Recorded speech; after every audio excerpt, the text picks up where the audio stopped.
Metal rings as blades crash in a tournament of champions. The strongest warriors still stand even after waves have already been eliminated. But even as the mighty show a display of dominance, a brave few run straight towards the fight. All the while, those with the strongest of hearts reach out to care for those ones that can no longer fight. Though it may look very different, it is moments like this that heroes will rise. Welcome back to another episode of the Ink Table Podcast, a Lorcana podcast where a group of fellow Illumineers gather around the metaphorical ink table and share their table talk with you. So if you enjoy lore, art, a sense of community, comedic banter, or just all things Disney, then pull up a seat and join hosts Dylan Bailey and Preston McNair as we discuss the competitive clashes and daring rescues. Thanks, folks, for pulling up a seat here at the Ink Table Podcast, and a big thank you to those who hung out in the Discord with us and discussed DLC Ghent as it was actually happening and taking place. We are coming to you live right now, right after recording a very special project that you may see very soon. And for audio listeners, we do encourage everybody to eventually try to come over to the YouTube side and check out some of this special content we've been making, because we always work really hard to bring you some very unique and fun Disney Lorcana content that you might not see in other places.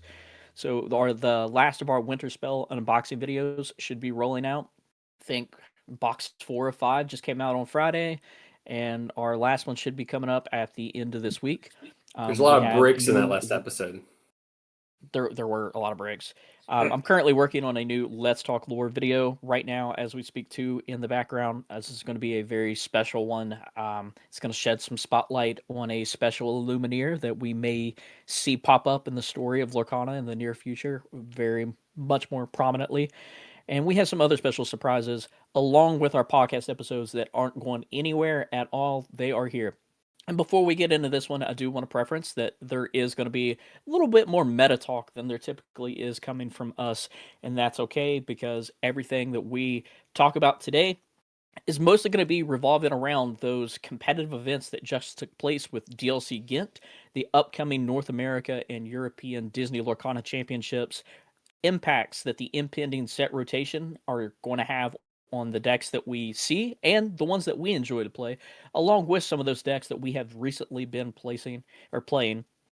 And we'll talk about a few special products that we get to look forward to that are going to be releasing very soon. And with that being said, Preston, let's talk about the largest Disney Lorcana Challenge event to this date.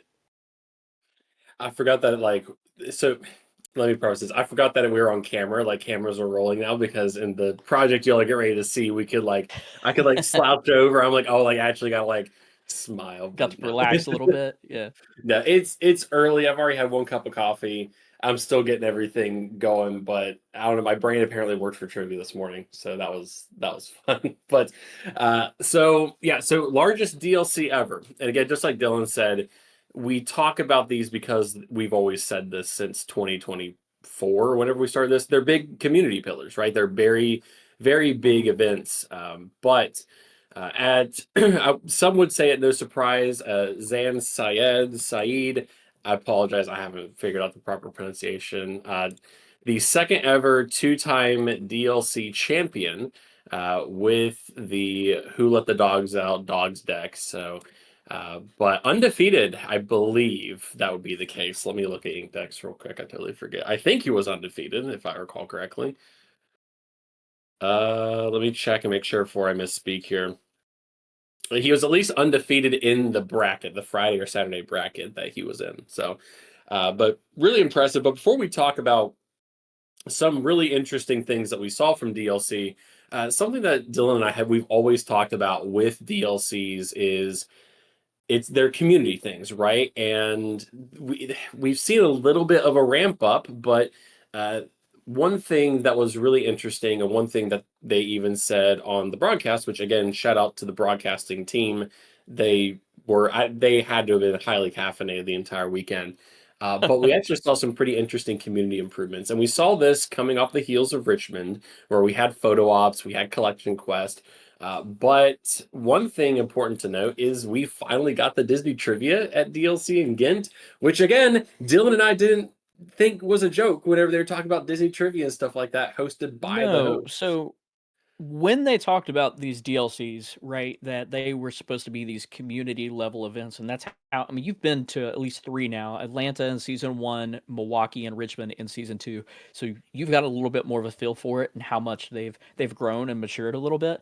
But it's almost as if finally Ravensburger and Disney Lorcana are able to kind of like keep up an unbeknownst promise. I don't want to say that they directly came out and said, hey, we promise you it's going to be there. But their words did stick with us in the way that they describe these DLC events, because it's not just about competitive play. If it was just about competitive play, then it would be no different than a 10K or a 5K that's being ran in smaller areas or smaller events, right? This is something that's supposed to bring the entire Disney Lorcana community together to celebrate all things Disney Lorcana. And like, and I have thoughts about why we're just not seeing it here. But anyway, let's talk about what was different. So trivia. Thanks to one of our members in the Discord. And join the Discord in the description if you haven't already. Not going to name them by name because we don't know if they want to be named by name. But they actually attended Ghent, and they were gracious enough to share some photos with us of what exactly that experience looked like. And they actually had like a proper trivia thing. I believe Baker hosted at least one of the sessions, and it looks like they used a platform called Crowd.live. I've heard of these folks because in my personal life, I am an adult. I do adult learning professionally, and we've evaluated Kahoot and CrowdPer. And it looks like it was genuinely like, an interactive. You had to open up a web browser, and they had questions, at least 15 questions from what we see here. So that's pretty cool. I don't know if there's any prizes with that, but at least it was something for those, especially those with either attendee badges or those looking for something who got disqualified in the main event on Sunday, the proper day two, looking for something. It was here, and we finally got it. So this is the first time we've had that Disney trivia inside a DLC hosted. And again, it goes back. They mentioned it on the Lorecast. It was one sentence in the Lorecast, and we ran with it. And I'm like, I didn't. We've said this before. We didn't take it as a joke. Like we thought they were going to be genuinely No, like, serious. But I'm yeah. glad to see that they delivered with it. Can we look at answer D here for this Let me quiz look at too? answer D. For Huey, our audio Dillon, listeners. and Yeah, so this is like question 15 of the Disney trivia, which makes me wonder like how many questions they had in general, but it was like a simple question of what are the names of Donald Duck's nephews, and you had all these different answers. But D there, Huey, Dylan, and Lee. Shots fired, Ravensburger. I see you. they're like, all right, Dylan. A couple other You're things we don't welcome. You finally got necessarily. trivia. You finally got this Dylan guy's going to get off our back, right? A couple other things too. We did have button trading. I don't think we have an image of that, but some of the new things was they have button trading, which they had like official trading posts.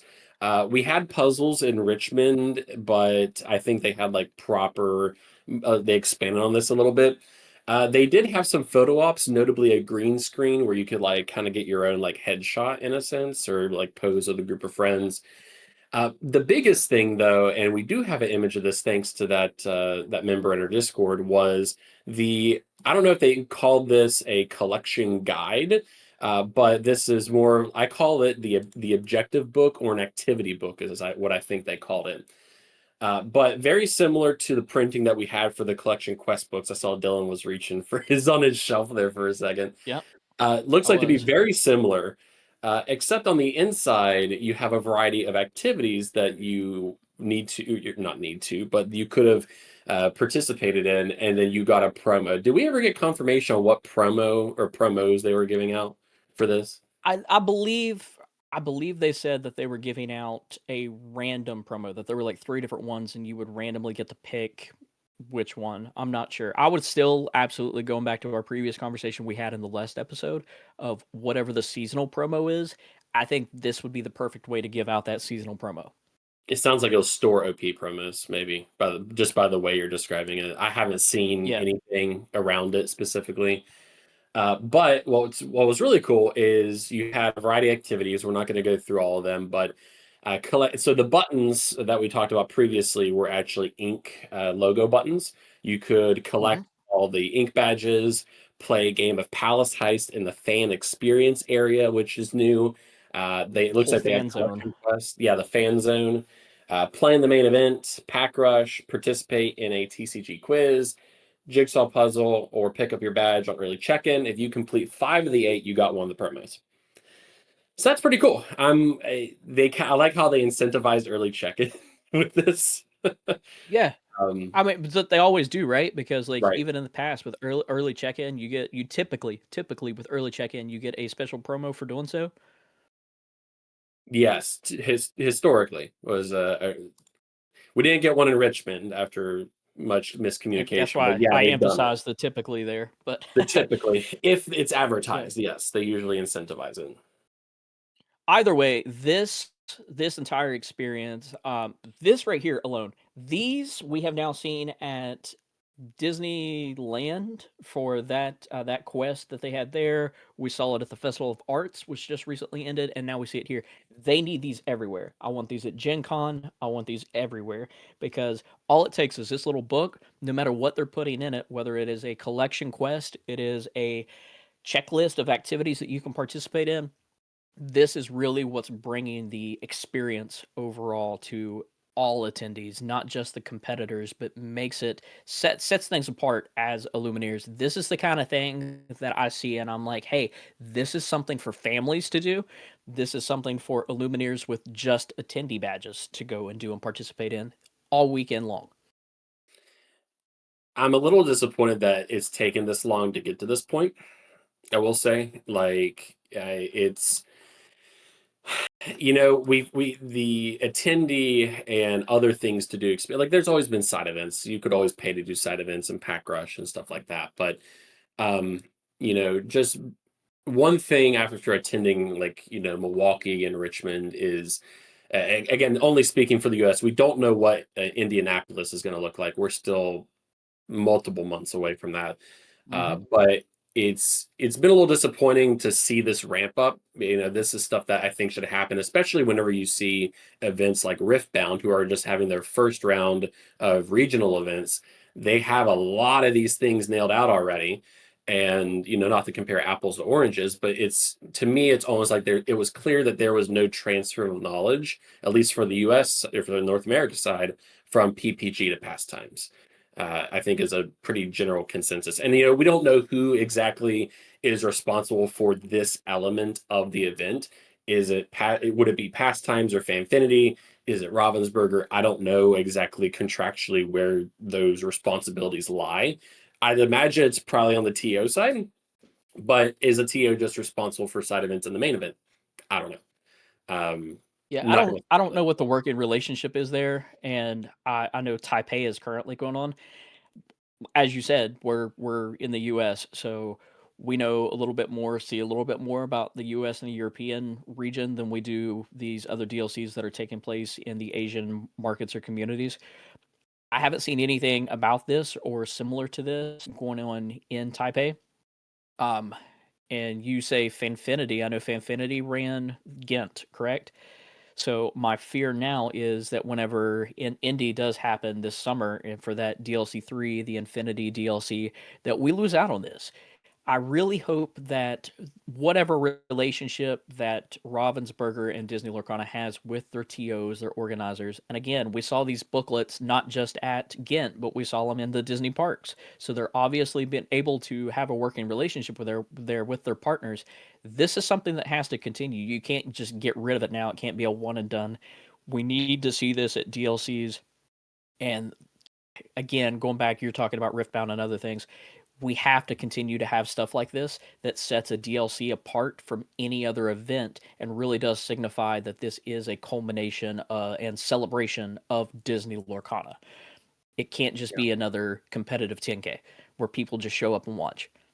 Yeah, and this kind of goes back to 1 or 2 episodes ago where the Winterspell lorecast Ryan Miller kind of hinted. And again, this could be another one of those one-liners in a lorecast that we take to heart. But Yeah. Ryan said that they want these DLCs to be upped on the Disney. There's no reason why these DLCs can't, yes, the competitive is going to be a big part of it, but we need these experiences to truly be almost like a Lorcana convention. We were pretty close in Richmond. We were a lot better in Richmond than where we were in Milwaukee, but I'm eager to see what Indy looks like, and also eager to see if they increase the player cap like they did for Ghent. But only time will tell with that. And I think that's one thing that we're seeing because we're seeing tests with different packages. Another thing that comes to mind is the more they add to it, are they going to increase the attendee and base ticket prices? Don't know. We don't know. But that's one thing that we're going to be watching, to say the least. But DLCs are almost done. Believe it or not, like season 2 DLCs are almost done. We got just a handful left. One in 7 EU. more. Yeah, which it sounds crazy, but also CCQs are still going to be a thing. But only one left in North America, one left in EU, and we have a sprinkle of some throughout Brazil, and we got Taipei going on. So I don't know. We'll see. But notably, I know we're not going to talk. We're going to talk about Worlds a little bit, but this goes back to TOs. Fanfinity. I don't know if anyone noticed, but Fanfinity is hosting the website information for Worlds. It's not Pastimes. So I don't know. We don't have a crystal ball. We're not like John and Madame Leota and the ball. Yeah. His spiritual voice from the other side. Maybe John will make a prediction. It'll be there. But no, good improvements all around. I'm happy to see this. I think I haven't heard a single negative thing about it. Long day because they had 2 pods, but let's talk briefly about some standout decks because there was some pretty cool moments, and it's also important to note that for us here talking about this, really we only have the bandwidth to really keep track of EU DLCs and North America DLCs. We can't keep track of Australia again, or not Australia, Taipei, Brazil. I don't want to say that those are the lesser DLCs, but those are just the ones that we just have the bandwidth. I'd love to be able to cover them, but my gosh, even Ghent, the time zone difference, being able to like get up. Yeah. Thank goodness I'm already up at 4 o'clock in the morning for work, anyways. But that was the only way that I was able to actually keep up with that DLC. Yeah, middle of the night, and then Taipei, it's the opposite. It's going on right now in the morning because time zones, right? We should just have like one central time zone, like Central Lorcana. Yeah, okay, time. all right, Greg Tito, I hear you. That's all done. Oh, anyway, let's talk about some standout decks, and you're going to notice that we have some pretty. I don't want to say underdog picks, but we have some pretty. I didn't really have time to watch a whole lot of it. I think there are bits where we were able to watch a little bit of it. But I'm going to have Dylan kick off his. I'm going to throw John off in the order here. But Dylan, what's one DLC deck that stood out to you? Yeah, and I think it's important too here that obviously that for the people that did follow along with Ghent, we don't have the percentages and the breakdowns here. We said that Zan won with dogs. Dogs was definitely very prominent. We'll have further discussion on it later on. But I think some of the picks that we're going to talk about were decks that stood out to us. We liked watching them be played, and we think that they can be competitors. And they were just fun overall. You didn't see like percentage wise. I think the top 3 were still dogs, and then Blurple, then Amethyst still, right? So we just want to bring up and talk about decks that are different than that. And my pick here, if I could pronounce the name again, I apologize. This is a Bryce, a Pearsall's Amber Still deck, if I'm saying that right. Apercilier would have been my guess. Apercilier, okay. I'm thinking French there, but I mean, it was in EU. He may have been French, if I can even pull up my own, if I have it there. So this was a top 16 deck. So notably, he did make it all the way to top 16 with this. This is an Amber Steel deck. The thing that stood out to me about this is not your typical Amber Steel aggro that we have been seeing here recently with the Daisies, Rhinos, everybody else. It did have Rhino in it, but this was more of a Still Song deck than anything else. Also, notably, was Diego Saz from Canadian Illumineer, who did make top 8 with a very similar deck. But I think I liked Bryce's slightly better because it was using the aerial, ethereal voice from Whispers in the Well that we got the iconic and stuff of. But both Amber Steel decks, both like practically Still Song decks to an extent. One made top 16, one made top 8, and it was just really cool to see Still Song make it this far, or decks that used the Still Song mechanics, because notably during season 1, that was a deck type or archetype that always stayed at the top of the meta, and it's kind of fell out. I know that John has had a love-hate relationship since rotation happened because he was a Still Song player. And it seems like now with cards like the Angel Siren Singer, who, when you're playing on the draw, acts as that one cost Cinderella with Singer 3, along with that aerial ethereal voice who acts as a draw engine when you sing songs now, and just some other cool cards there. You got the He Hurled His Thunderbolt, which very similar to Along Came Zeus. You still got Strength. Troubadour there is the singer. And then do we have the Akud? Yep, Akud Etamute, and then just Angel Experiment 624 with a little bit of removal there. Amber really got a power buff with being able to draw cards. Stitch Carefree Snowboarder, great card that allows you to draw cards in Amber while establishing a character on board. I also love it because this kind of plays like a theme deck. You got tons of angels, you have the Akud, you have Stitch, you have everybody there.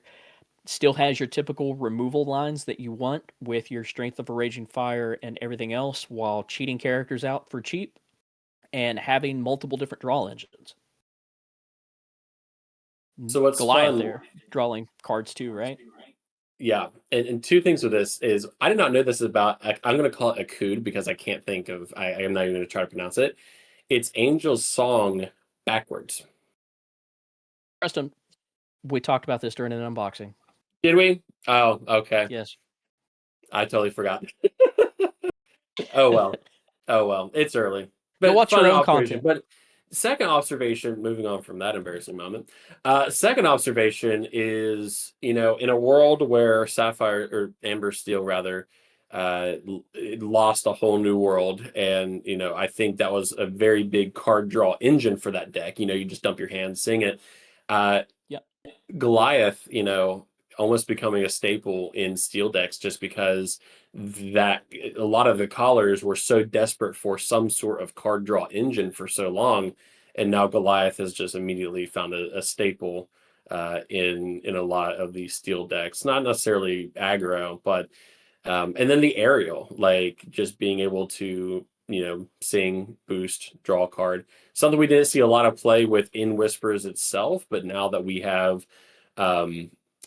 have Angel, for example, you can kind of establish a singer, and then if Angel and Troubadour are able to fire off songs, then Ariel's going to trigger. So I like it. I like it a lot, and also Grandmother Willow, the tree rather, easily establishing itself as a fun card, one would say. Yeah, I mean, it's Lantern while body on board. But that is my pick. And moving on, I think that you have one near and dear to your heart, Preston, that you were really, really excited to see make it as far as it did. I was surprised it made it as far as it did, to be quite honest with you. So I did a little swap around. I was going to talk about this deck in a later segment, but I swapped mine out because we had a Mr. Krabs I have an idea moment. But I was really excited to see Michael Riviera, I believe from Puerto Rico, if I recall correctly, make top 16 with an Amber Sapphire deck. And if you have been playing Lorcana for any stretch of time, you probably look at these two color combinations and know that outside of like princess or queen decks, it's not a very competitive landscape popular combination. But what has really put a lot of fuel underneath this is the printing of the Be Prepared, the Raging Storm. So a lot of people, whenever Raging Storm first got printed, or was announced rather, was going, okay, how can we make Raging Storm work? And naturally everyone gravitates to Sapphire.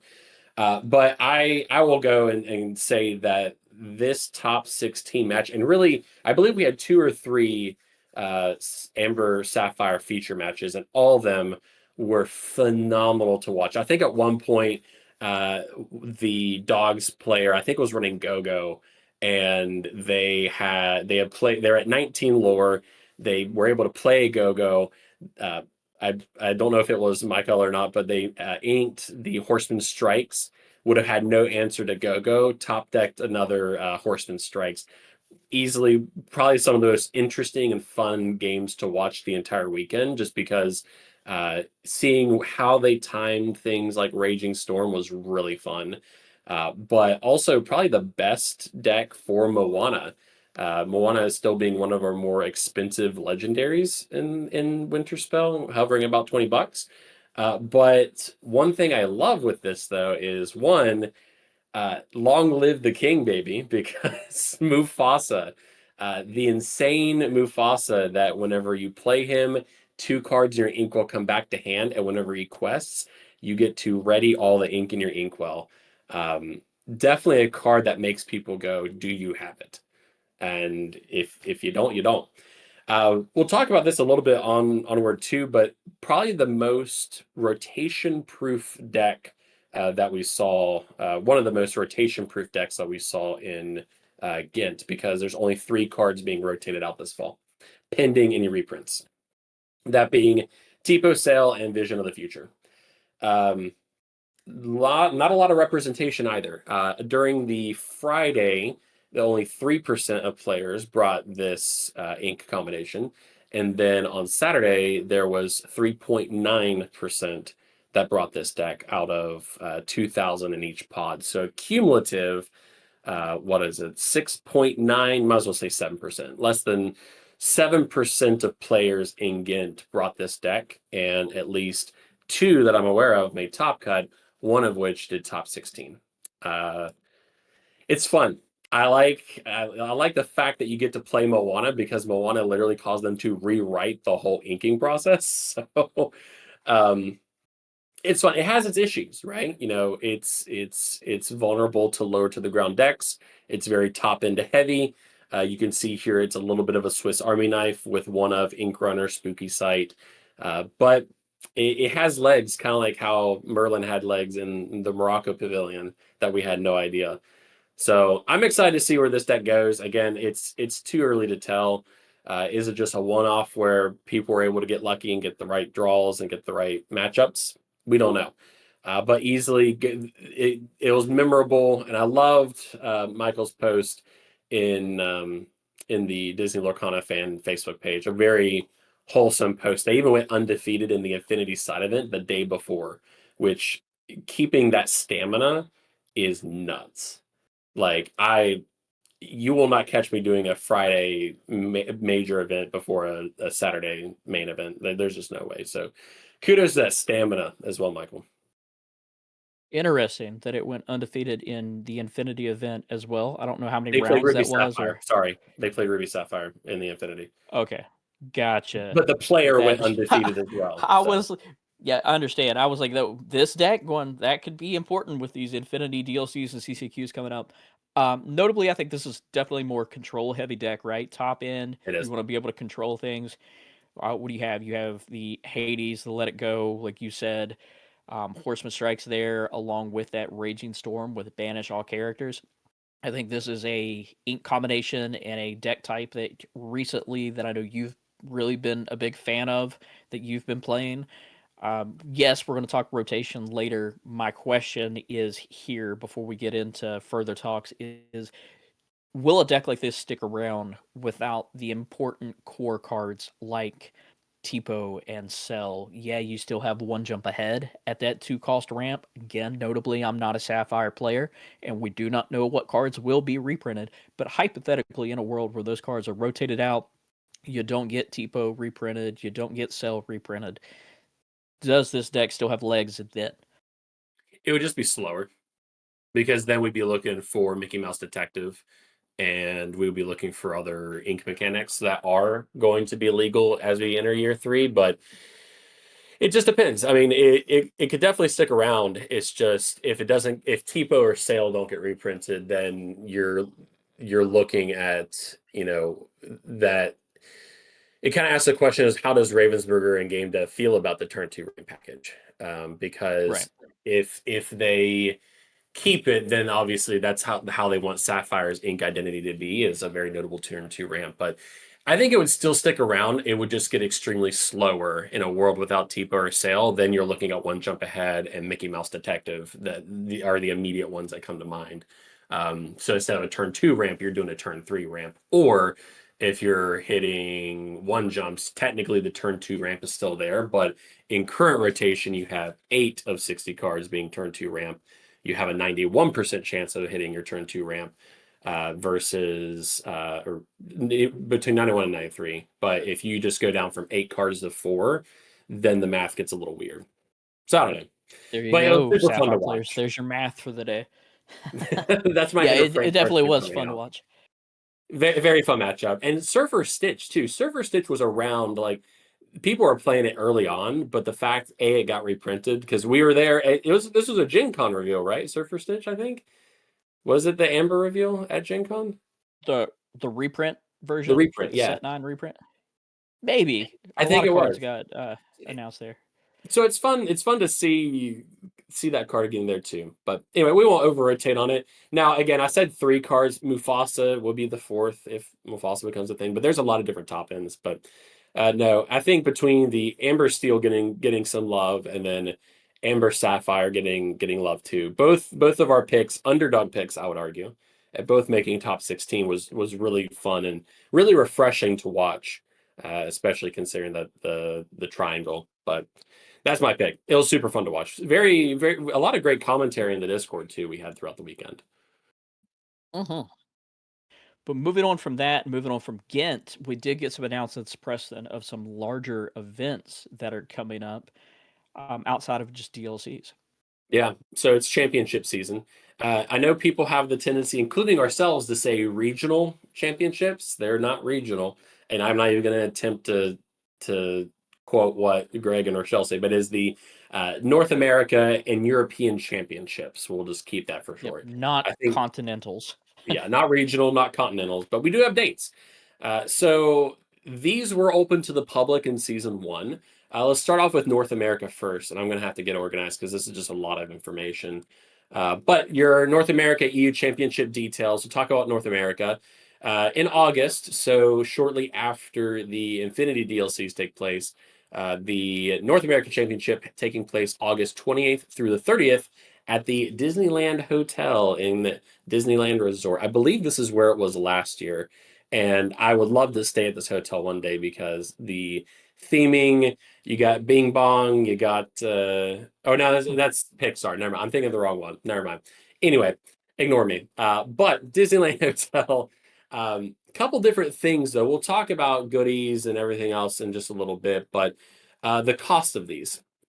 In order to get into the North America or EU championships, you have to place top 32 in a DLC, or you have to win a CCQ.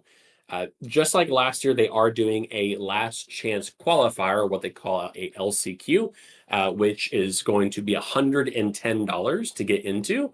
And that also gets you access to the entire weekend as well. So you have to go undefeated inside the LCQ to get into the next day's North America or EU championship, respectively.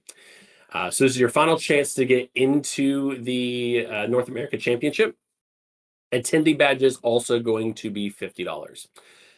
There are room blocks and also discounted park tickets available as well. And this kind of goes back to what we talked about in the improvements of DLCs. It's nice to see that they have room blocks and discounted park tickets, but the price of travel, staying on property in Disneyland, is probably still going to be a decent cost, I would imagine. I actually haven't looked to see what rates they were offering, but I would imagine it's going to be some sort of slight discount. Something that they haven't exactly shared yet is something that has been tested in Taipei and Ghent is they will have VIP and premium tickets coming. Details on those are to be determined. And I think, like I mentioned, it gets you access to all of the all the entire weekend of events. Along with special VIP lounge. Yes, VIP lounge. I think we saw VIP wristbands or something like that just to get you into the lounge or something like that. But uh, personally, I know that I'm still trying to get Dylan to come up to Indy. We'll see what happens with what gets announced. But um, I don't know. We're on the East Coast, and it would have been really nice for them to rotate Disneyland and Disney World between Worlds and regional and not regional, but North America Championship. But um, that's a long flight. That's a long flight. That's a lot of time. That's traversing time zones. Um, Yeah, Not that's a something lot of that's on my radar. finances. Yeah, it's California is expensive. And just travel is expensive. John can attest to that. Even The just flight there is a little out of my budget already. yeah, Much less stay. I would love to go to Disneyland and visit. I know you've been. I'd like to go, but even though we're not necessarily going to talk about it today, hey, Worlds was not open to the public last year. Maybe it'll be different and it'll be open to the public this year or this season. Maybe it happens in 2027, not in 2026, and we could potentially look at going to Worlds at World if it takes place there. yeah. No, it's neat. We'll talk about goodies though, because that's the big one. But EU Championship as well. Dates September 11th through the 13th. So this taking place shortly after North America. The Disney Newport Bay Club and the Disney Hotel New York dash the Art of Marvel. um, Disneyland Paris taking place. Same cost as above, except in euros. So 110 euro and 50 euro for the LCQ and attendee badges specifically. So that's coming up on the heels. I think we talked about this previously whenever Coop had his big diagram of how you get into worlds and stuff like that. Also, I believe Australia DLC was it straight to worlds? I can't remember. But there's a reason why we don't have Australia championships and things like that. So, but EU championship, exact same cost. I would imagine they're probably going to be looking at VIP and premium packages too for that. But access to the entire weekend and getting into some of the goodies you get, because that's half the reason why we like going to these things. Don't think we have an image for some of this prize, and we will talk about the promo cards. Briefly, a lot of what you get at a DLC is already included. You get your prize hall tickets. Notably different with this one is you get a Disney Store discount, which is new, I All think. right. So go to downtown Disney Store, World of Disney, whatever they call it. By the time this is going to be a thing, you get what is it, Attack of the Vine booster packs. So, which is interesting because Attack of the Vine should be out by then. Yeah, it'll be out because We don't have a we don't, release right? date for Attack of the Vine yet. This is going to be something that we do talk about, but even though we currently do not have a release date at all, it can be presumed that whenever these dates roll around, at least by August 28th at the earliest there at the North American Championship, that Attack of the Vine would have already released by then for multiple reasons. One, right here, because we're getting packs of that newest set, and then something else we're going to talk about here in a minute. Yeah, I think it's You can continue. telegraphing when that set's going to come out a little bit, or if they're just Yeah. giving an early preview to it. Well, I don't know. We'll find out. Before we talk about promos, in-person Lorecast, which would be kind of cool if you were at Gen Con last year, probably something very similar setup. Ravensburger sales booth, notably meet and greets with with TCG artists, game devs, which we've already had at DLCs, but Disney characters. How fitting. It's about time. About time the big cheese made his way to. I think it was there at Worlds, I definitely. think he did.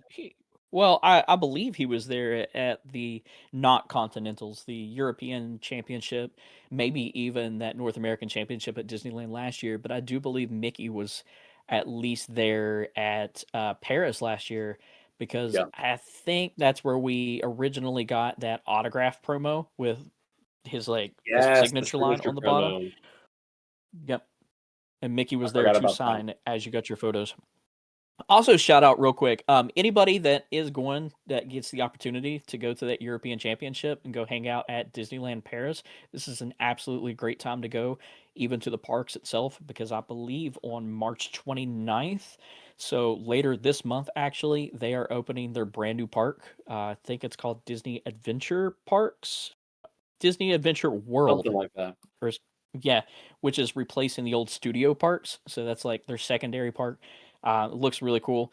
Really jealous of anybody that gets to go actually check it out, have fun there. Here's the wacky name. I pulled it up. Disney Adventure World. Yeah, Yeah. I don't but know. it's replacing Interesting the name. old studio park. Interesting name. Let's talk about promos real quick. So, importantly, probably the thing that most folks in the collector's corner and folks are curious about. Let's talk about the promo cards. So, you should be seeing at least the promo card art on the screen here. But with this, with all the badges, you will get the Standout and a non-foil promo. But let's talk about the promo cards. So, again, what you're seeing are non-foils, but for NA and EU, top 64 down in New Orleans, foil. And playmat, sorry, top 64. Top 32, Headless Horseman, foil and playmat. Top 16 is Tinkerbell promo. And then naturally you have the Standout as the kind of like the participation promo in a sense. Not, yeah, participation. Top 8 Golden BLTs and World's Invite. And then, yeah, they're going to have both foil and non-foil, including some of the DLC Season 2 non-foil promos, that being Elsa and Simba. I want to get a pulse check on these because I ran a poll inside our Discord. Um, Usually, I'm curious to see who the art designer or art director for these cards were. But I ran a poll inside our Discord. I like them. They're beautiful cards. The style is a little different than what I would expected. They're a little bit more jumpy, I guess. I don't know. Yeah, they definitely stand out. I think my opinion on them is I understand that these are promos that are necessarily going to be for season 2 or the culmination of season 2 of Disney Lorcana. I hate the fact that I think at least 2 of the 4 promos here are going to be cards that are going to be rotated out, so you're not necessarily going to get to play in core constructed. And I know Rochelle made a reference to this during the latest Lorecast or sometime when they were showing off these promos, that the glimmers that they picked to appear on these promos they actually picked a long time ago. So they didn't necessarily know how big of an impact that they were going to be on meta play and how often these cards would actually show up. They tried to pick cards that they thought Illumineers would play with and stuff. Notably, I don't think any of these cards, for the most part, are. I mean, just comparing them to season 1, right? Let It Go definitely saw play. I'm trying to think what else was there. Pegasus. Right, well, Pegasus was this season. Dragonfire. It definitely saw play back in like season 1, but none of these cards really see a whole lot of play. I will say the one thing that I am excited for are the playmats that they're talking about. Will I ever get my hands on any of these promos or playmats? Probably not, especially not the foil versions. But the extended art that we're going to be able to see on the playmats of Standout and Down in New Orleans is going to be absolutely beautiful because I don't think we have photos of those yet.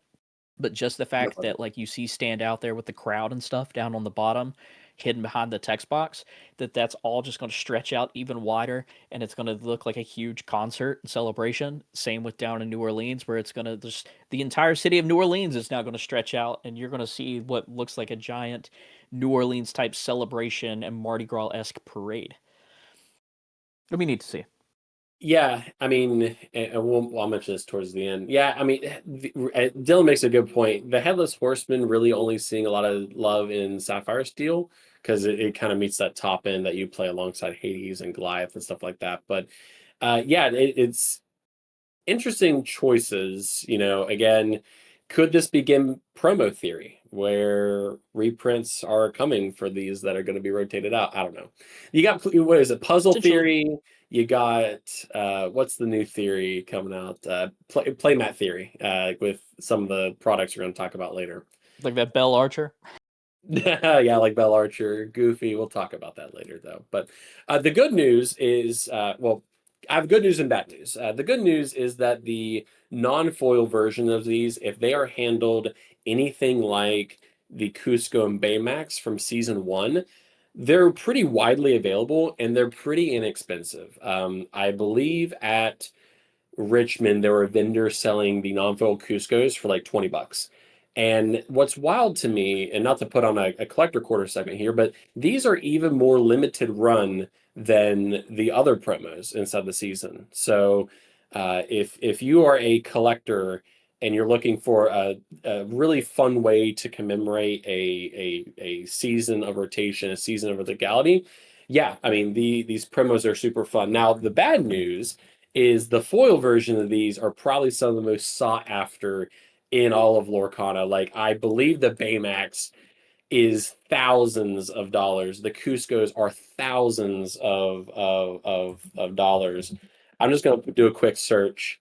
Yeah, the Baymax playmat TCG player, there's currently one listing unopened for $4,000.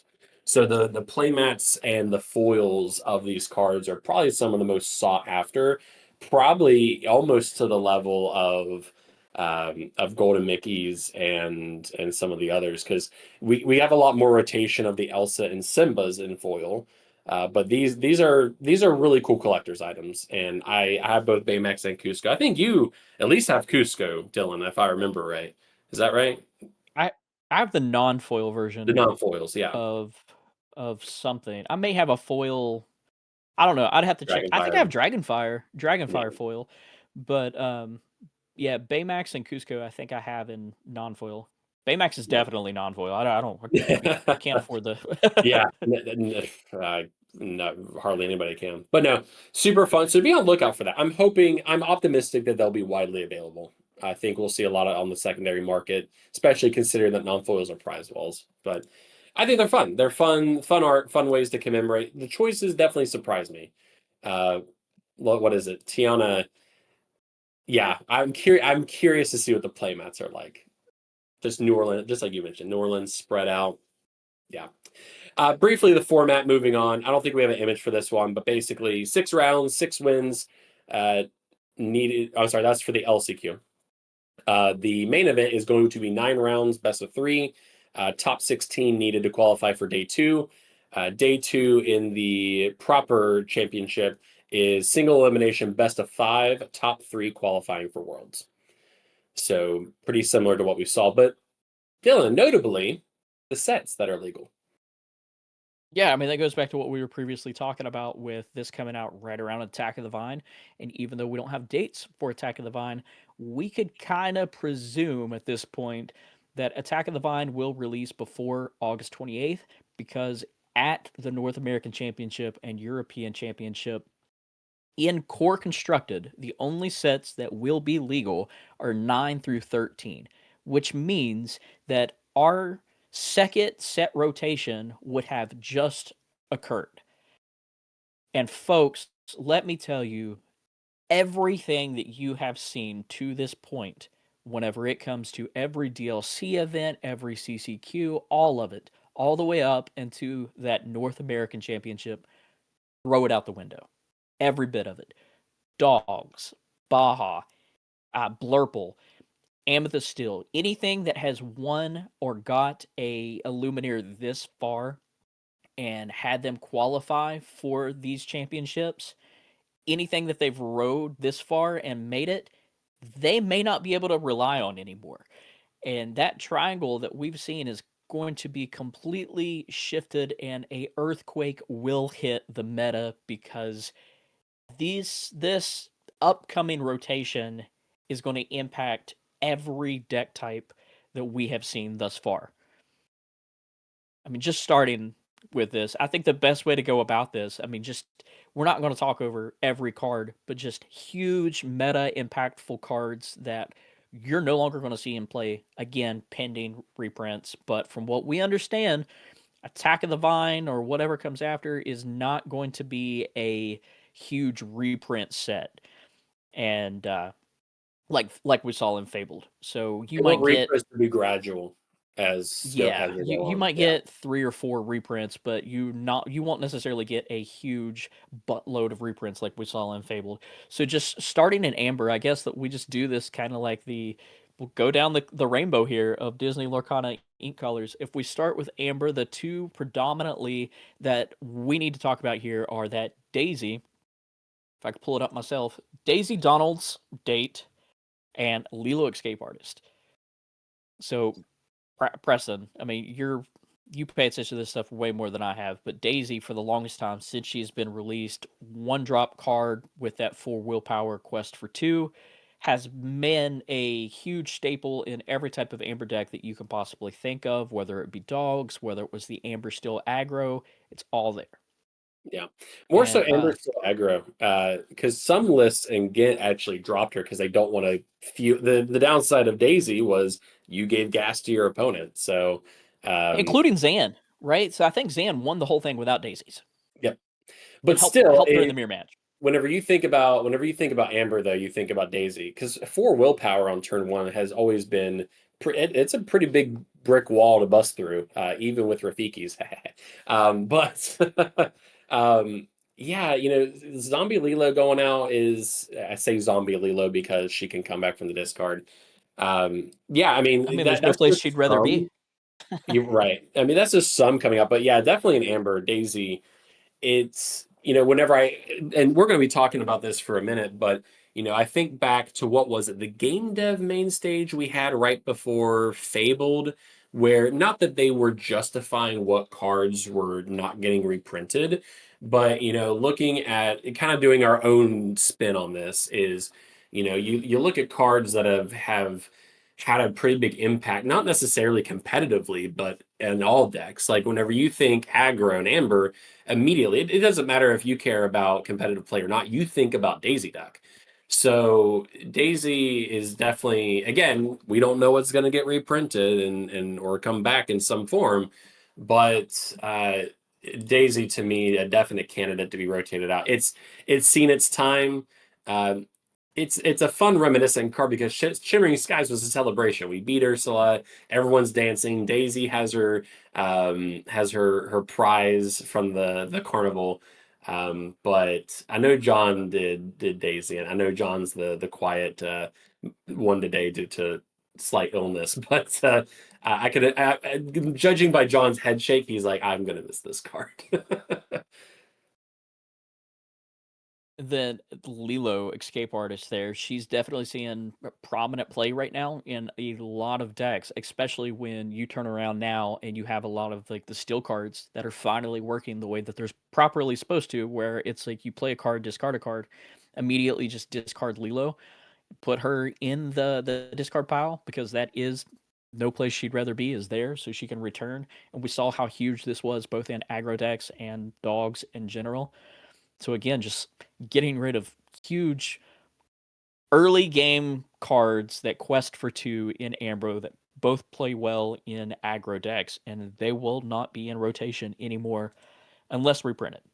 And this isn't a comprehensive Then list. This is just our own picks. Mind everybody listening and watching. yeah, I mean there's a ton of cards that are about to be rotated out, and even if they're not competitive cards, they might still be someone's favorite cards. So I Yeah. do encourage people to go ahead now and start thinking about what you're going to be playing just in case those cards don't get reprinted. But then moving on to Amethyst, there's a lot of cards here, Preston, that I think are really, really important cards in both Blurple packages and the Amethyst Still packages and stuff like that. For starters, us talk about Monstro here. I know that there was, you speak of Zan, right? Didn't Zan have this Okay, Great OTK Illumineer. combo? Oh yeah, and that will no longer be a thing anymore. I know there were a lot of Illumineers out there that were calling for bans on Monstro not too long ago and bans on the OTK deck in general. Guess what? You don't have to worry about it anymore, anyways, because it's getting rotated out. And now that we know that that existed, I don't see Monstro coming back at all.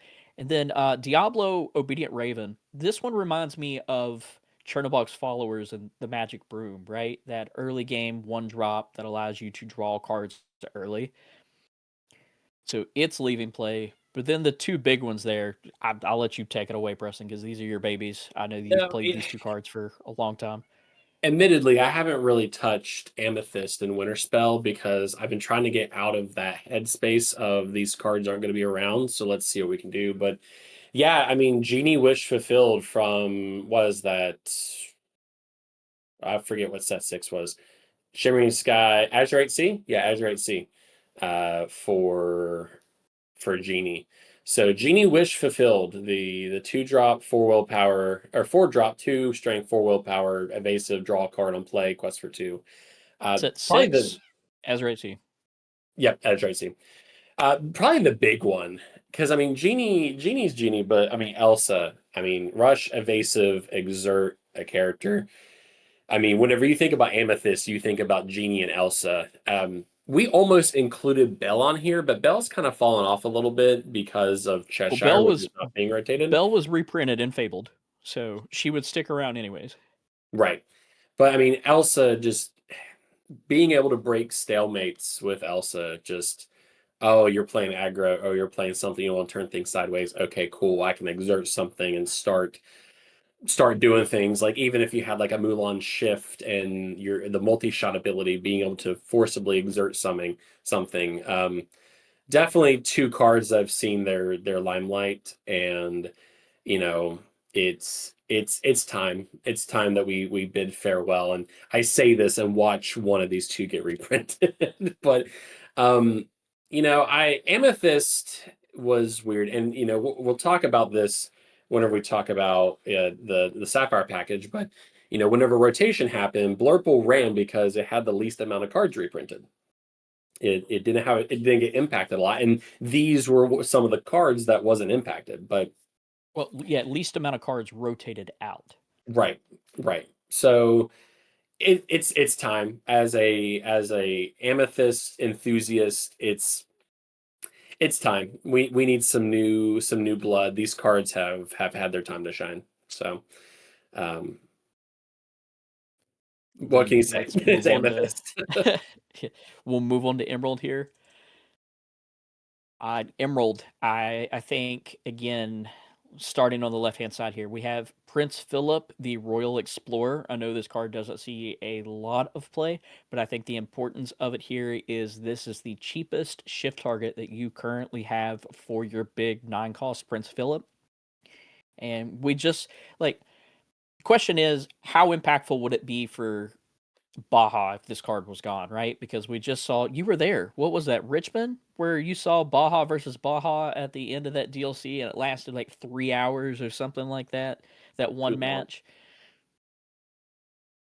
How important is it for? I will say there is a 4-cost uninkable Prince Philip that was reprinted and fabled that would stick around. But having this 3-cost inkable shift target, is it impactful at all whenever it comes to Emerald, who's wanting to do the MMS combo?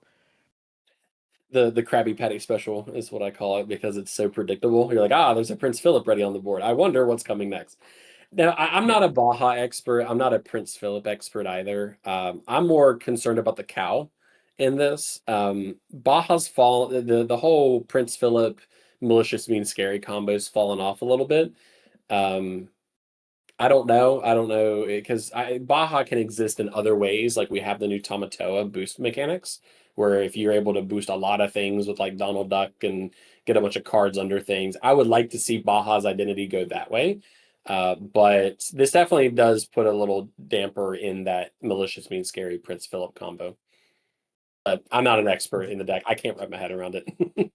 Gotcha. And then let's see, Gogo Tamago here, this evasive 2-drop. I think it's found its way into a lot of Emerald core packages simply because of her ability there. Stop whining woman up, that whenever you play this character, you may pay to ink to gain lore equal to the damage on chosen opposing character.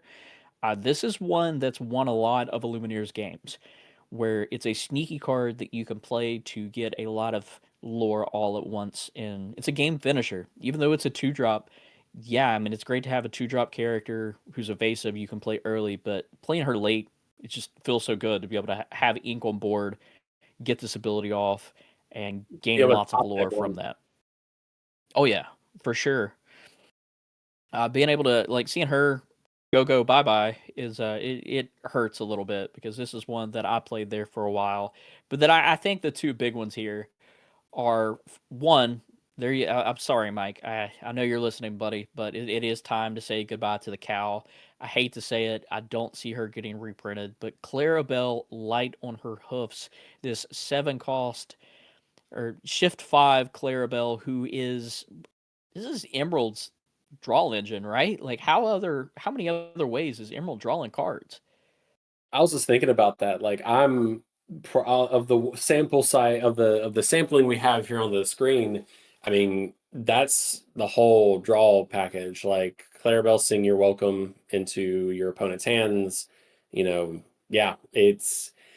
I did a quick glance through Dreamborn just to see what other potential draw engines we have. I mean, we have the new Donald Duck, but that's on opponent's turn whenever things are And it banished. and it gives, right? Is that the one that also gives your opponent cards as well?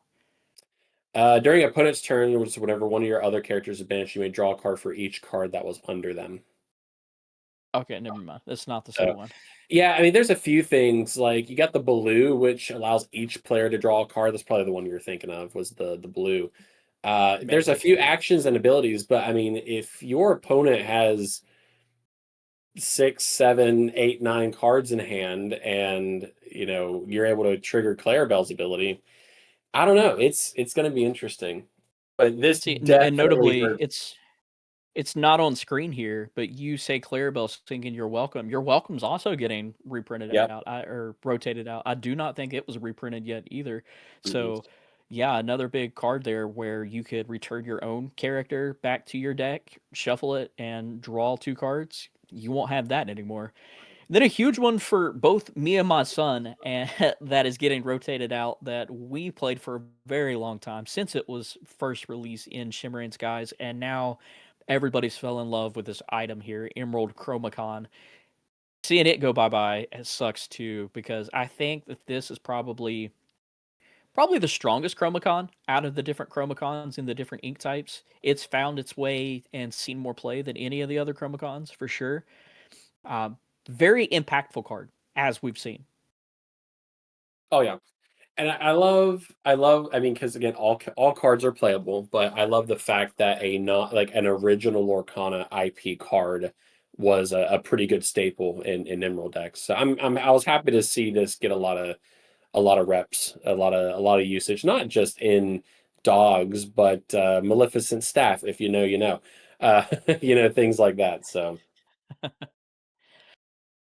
Then moving on to Ruby. Ruby's hard to talk about here because as we've seen recently, Ruby hasn't been getting a lot of play in the meta at all. It's one of the least played decks altogether. And I think this just speaks for itself as to why. In between sets 5 through 8, looking through it, yeah, maybe there's some cards there that you might find important to you or cards that you enjoyed playing.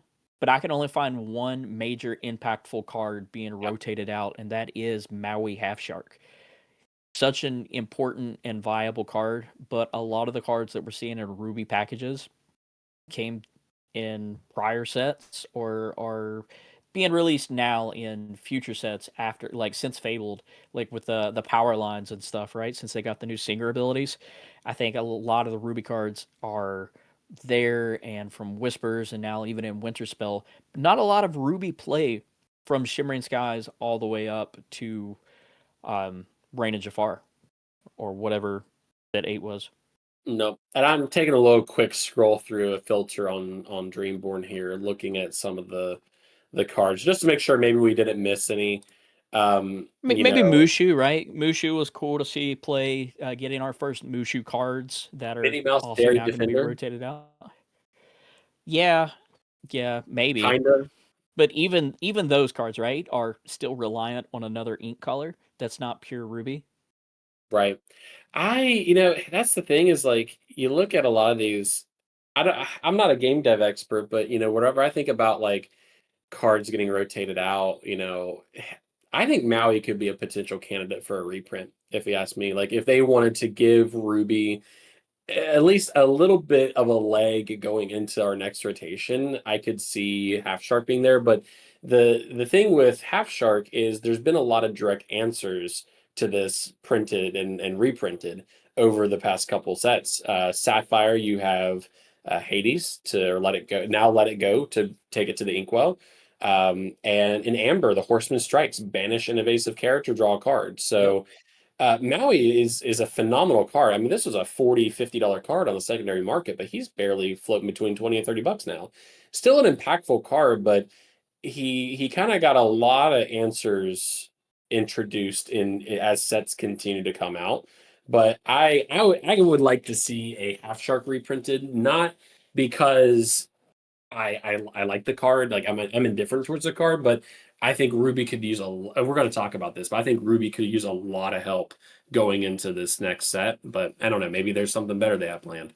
So Yeah, absolutely. And I still love one of the archetypes that Ruby has within its color coding per se is this action based where it wants to use lots of actions that aren't yeah, necessarily songs, even though that we see Ruby have singers and stuff now, that you gain passive lore or passive stuff from using actions in that way. And Maui really helped that and benefited from that as well. It just I really couldn't think of any other Ruby cards at all, and I think it really speaks in high volumes as to the cards and the decks that we're seeing now. But moving from Ruby, we get to Sapphire, and we kind of talked about this earlier in the podcast, Preston. But I got three cards here, two definitely of like major significance that are being impactful, and notably, you talked about Disney Lorcana original IP. There, I think we got another one here with Sell the Azurite Sea, and yeah, this is a Disney themed game. We come here most of the time for Disney in general, so to see some love from the Disney Lorcana narrative team and this story that they're telling with the Chromacons and Sell the Azurite Sea see so much play is absolutely phenomenal. But Sell your turn two ramp that also replaces itself and Tipo growing boy who man he's grown a lot and maybe we'll get something else where in the you want a future if he's whole not DLC with reprinted. it. Right. That whole turn two ramp package is so important for Sapphire and everything that it wants to do. And this Basil practice detective, I know that this might seem strange, but he's seen a lot of play. Blurple specifically. Yeah, I mean, there's not a whole lot here with Sapphire that we haven't talked about. It's just from a game dev perspective, how does Ravensburger feel about Sapphire's identity of a turn two ramp? I think that's just the big question, and that determines how a lot of things like Ember Sapphire look at going forward. Um, it's been fun, but my prediction is that Tipo gets reprinted because I think that's a fair card. You don't it doesn't replace itself. Sail the Azurite Sea does not. Depending on the matchup, whenever I'm playing Sapphire, I prefer Sail over Tipo just because it replaces itself. And whenever you are playing a ramp heavy game, you're spending your first 4 turns ramping. You need to preserve your hand, and that's where cards like Moana come into play and cards like Sail. But if I were to guess, I would say a turn 2 ramp. If it were to be reprinted, Tipo yes, Sail no. But we don't know. It just depends. We don't know what's happening in those game dev conversations. Like, do they like the turn 2 ramp package, or do they want to change it up and have a turn 3 ramp package? I don't know. Yeah, I'm with you. Again, notably, I'm not a Sapphire player, and this is more the lore and story version of Dylan here. Let me put that cap on real quick. With the way that these reprints have notably worked, they get new flavor text a lot of times, they get new Yeah. art. Tipo being a glimmer and a character, you can easily reprint him, give him different art, give him different flavor text. Ravensburger, they're not afraid of that turn two ramp, I don't think. If they were, then we wouldn't have got the one jump ahead reprint when Sure. Fabled happened. The only difference is the one jump ahead is a song, whereas Tipo is turn two ramp while establishing a body on board, and Cell is a card that replaces itself.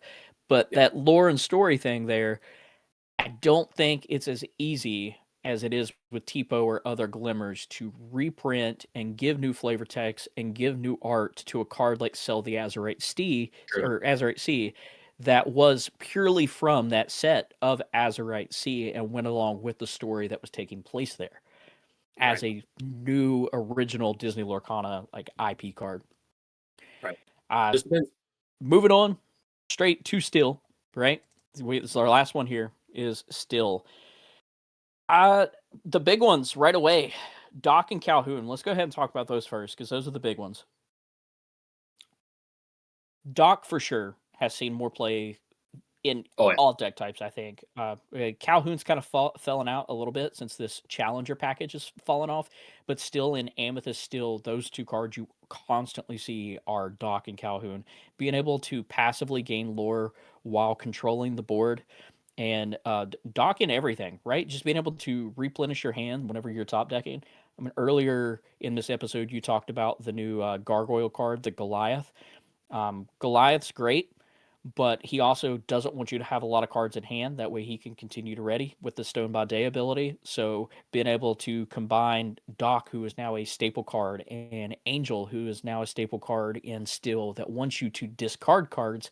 Doc was fantastic because he allows you to discard those cards because you were just going to be able to refill your hand with Doc, essentially, or draw two. Yeah. Mulan, the same way here, I think. Of when you play this character, you may draw a card and discard a card. It's turn one drawing cards, and you can go ahead and take something like that Lilo Escape Artist and put her in your discard or however you wanted.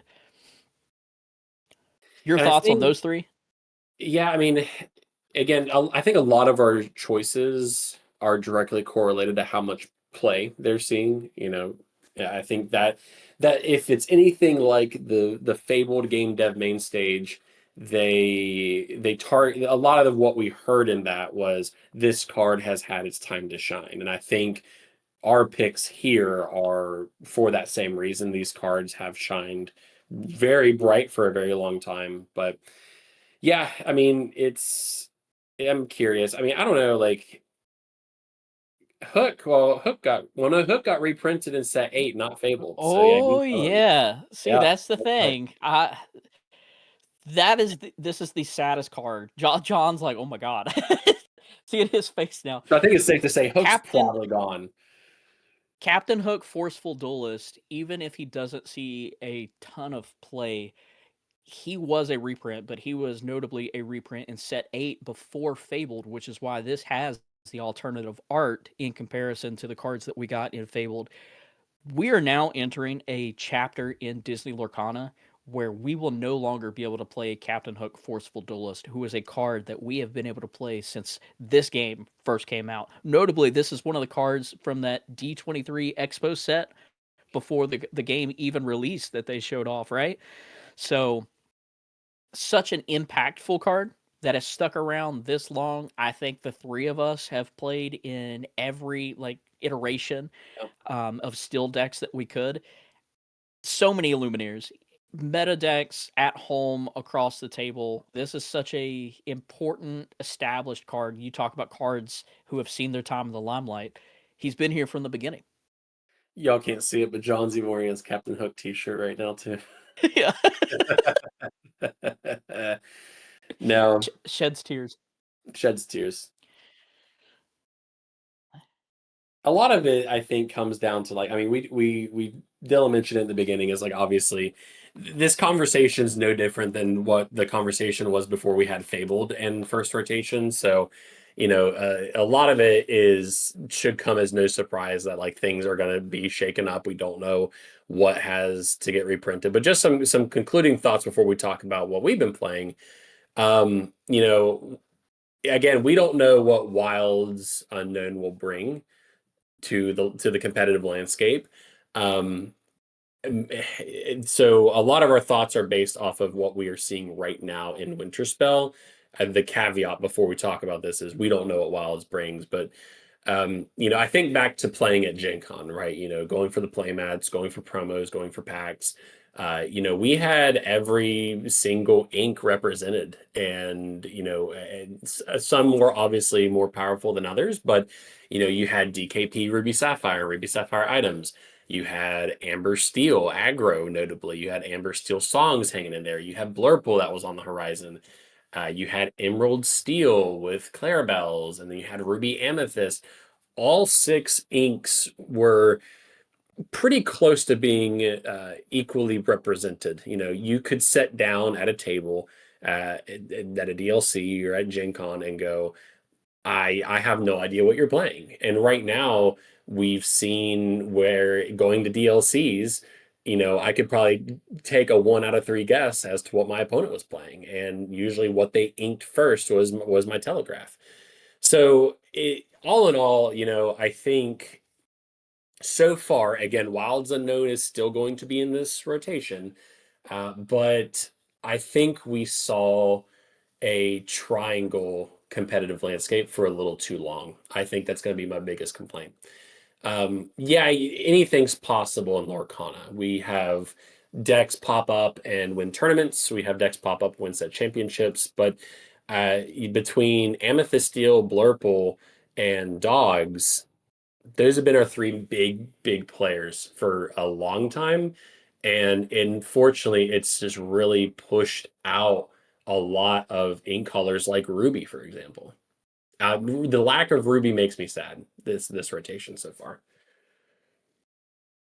But I think it'll get better. Again, Yeah. talking about it, their Maui Half Shark there is probably the only Ruby card that we're seeing that is really being rotated out as of right now, not knowing if it's reprinted or not. That is the biggest impact. And I think that they're now going to be balancing it out. And if we do see Ruby play, it's going to be a lot of those newer cards. Um, Without actually looking, I mean, I just played Ruby last set. I think Hercules was pretty impactful. I really enjoyed playing him, the legendary Hercules from Whispers, and I've moved on from Ruby a little bit to play some other things. We'll talk about that. But I think one of the big important things here, we talked about rotations, this, that, whatever, and everybody's screaming who's watching this video right now. They're like, okay, cool, but what about dogs, right?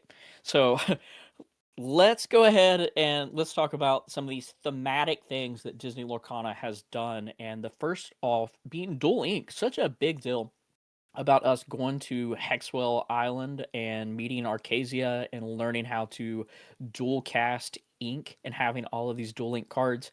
And I know that we've I don't want to say complained in the past, but we've always wondered like what's the point of all of this, right? Like we have dual ink now, we have dual ink the next set, and it's like where's it been since then? Like every Duel Link card that we have in Disney Lorcana will be rotated out, and you will no longer be able to replay them at all in Core Constructed unless they are reprinted. That includes all of your ladies, all of your tramps, and we didn't talk about the ladies or the tramps that were purely Amber or Emerald. They will be rotated out as well. But your big ones here being that Tramp Street Smart Dog that I know there's lots of conversations and torches being lit behind right now, and Lady Miss Park Avenue.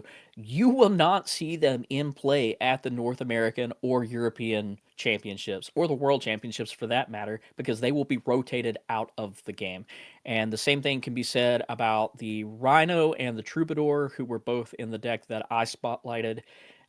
Rhino, I know, has been significant since I'd even like to say the World Championship last year, seeing it might have been Ed Chu play a really, really fast aggro Amber Still deck then, and it kind of kicked off even further. All the way over to Into the Unknown, which I know that you've ran, Preston, and quite a few of your different Blurple variations, and even that giant Cobra that so many Illumineers have kind of like relied on and dug on, being able to top deck this giant Cobra and or not necessarily top deck, but be able to play it and get that 2 Lord just finish games. It's one of those things that it's like, all right, does my opponent have this in their hand or do they not? And it's definitely been a huge centerpiece in that Amethyst Steel package. And from a thematic standpoint, because I know we're getting ready to talk a little bit about that, but I know we had that video a while back, like or that segment in the podcast of is Lorcana gimmicky, and we were trying to kind of decode and decipher what exactly Duel Links meant to the game overall. And the fact that we haven't seen a single Duel Link card since then is just a clear telegraph that like this was purely thematic for Arcasia's.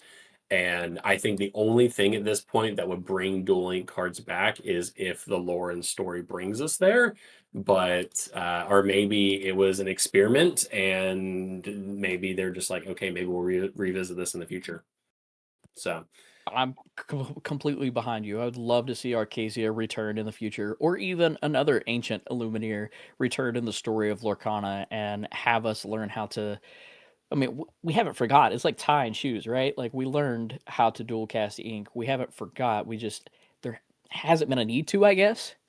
But then, speaking of that giant cobra, there, that brings us to our next thematic thing that will be rotated out. Oops, if illusions, if I can pop up and find it.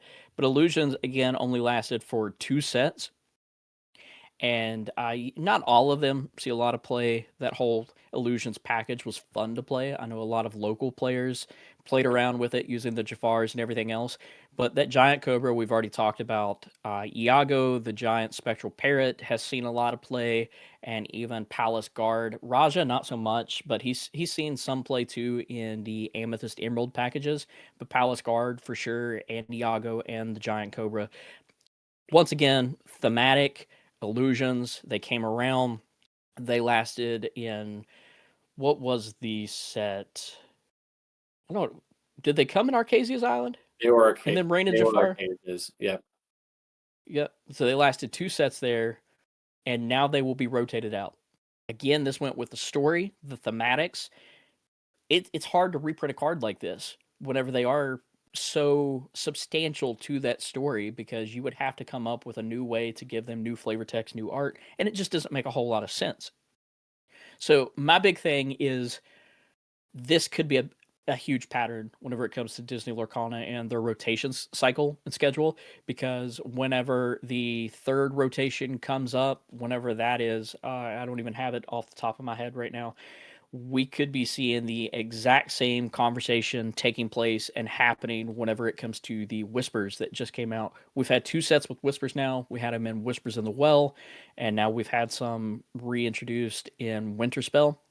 We may get some in Wilds, but even then, even if some do appear in Wilds, they'll still be rotated out, right? Whenever the next set rotation happens. So that Cheshire Cat that's you talked about is kind of replaced Bell. That's a core card that has made its way into a lot of decks that we will be having this same conversation about it being rotated out and having to find a card to replace it.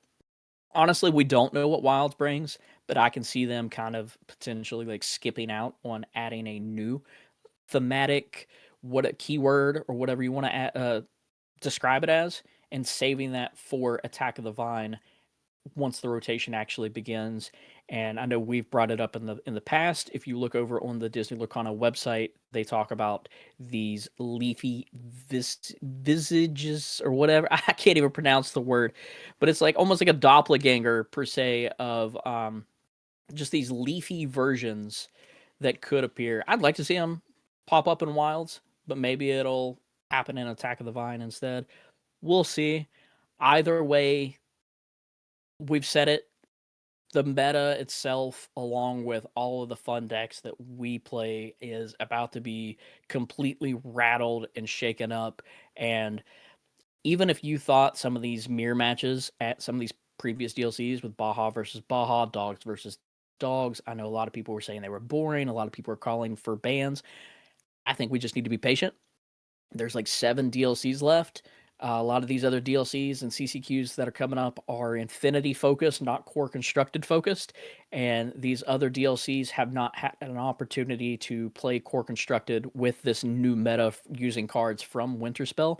On top of the fact that the meta is what we as players make it. So if we see that dogs are dominant, then we just need Illumineers to step up, be brave, and bring decks that will actually go and combat those other decks.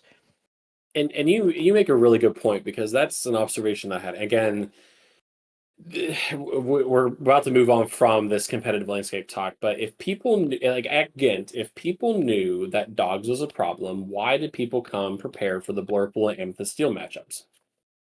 I don't know. This was like the equivalent of like Ed not banning DKP's red blue deck in what was the triple deck The constructed or triple, whatever. yeah, Yeah. yep. I don't understand why people didn't prepare for dogs. So that turns into a whole thing that I can make a whole other mini series about. But they're not going to ban Tramp. They're not going to do any card bans. The core constructed competitive play is done.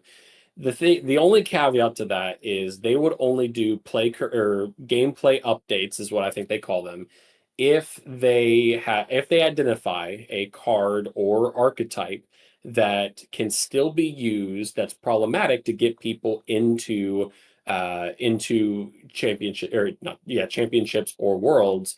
And it's just not there. So I think at this point they're just going to wait for rotation.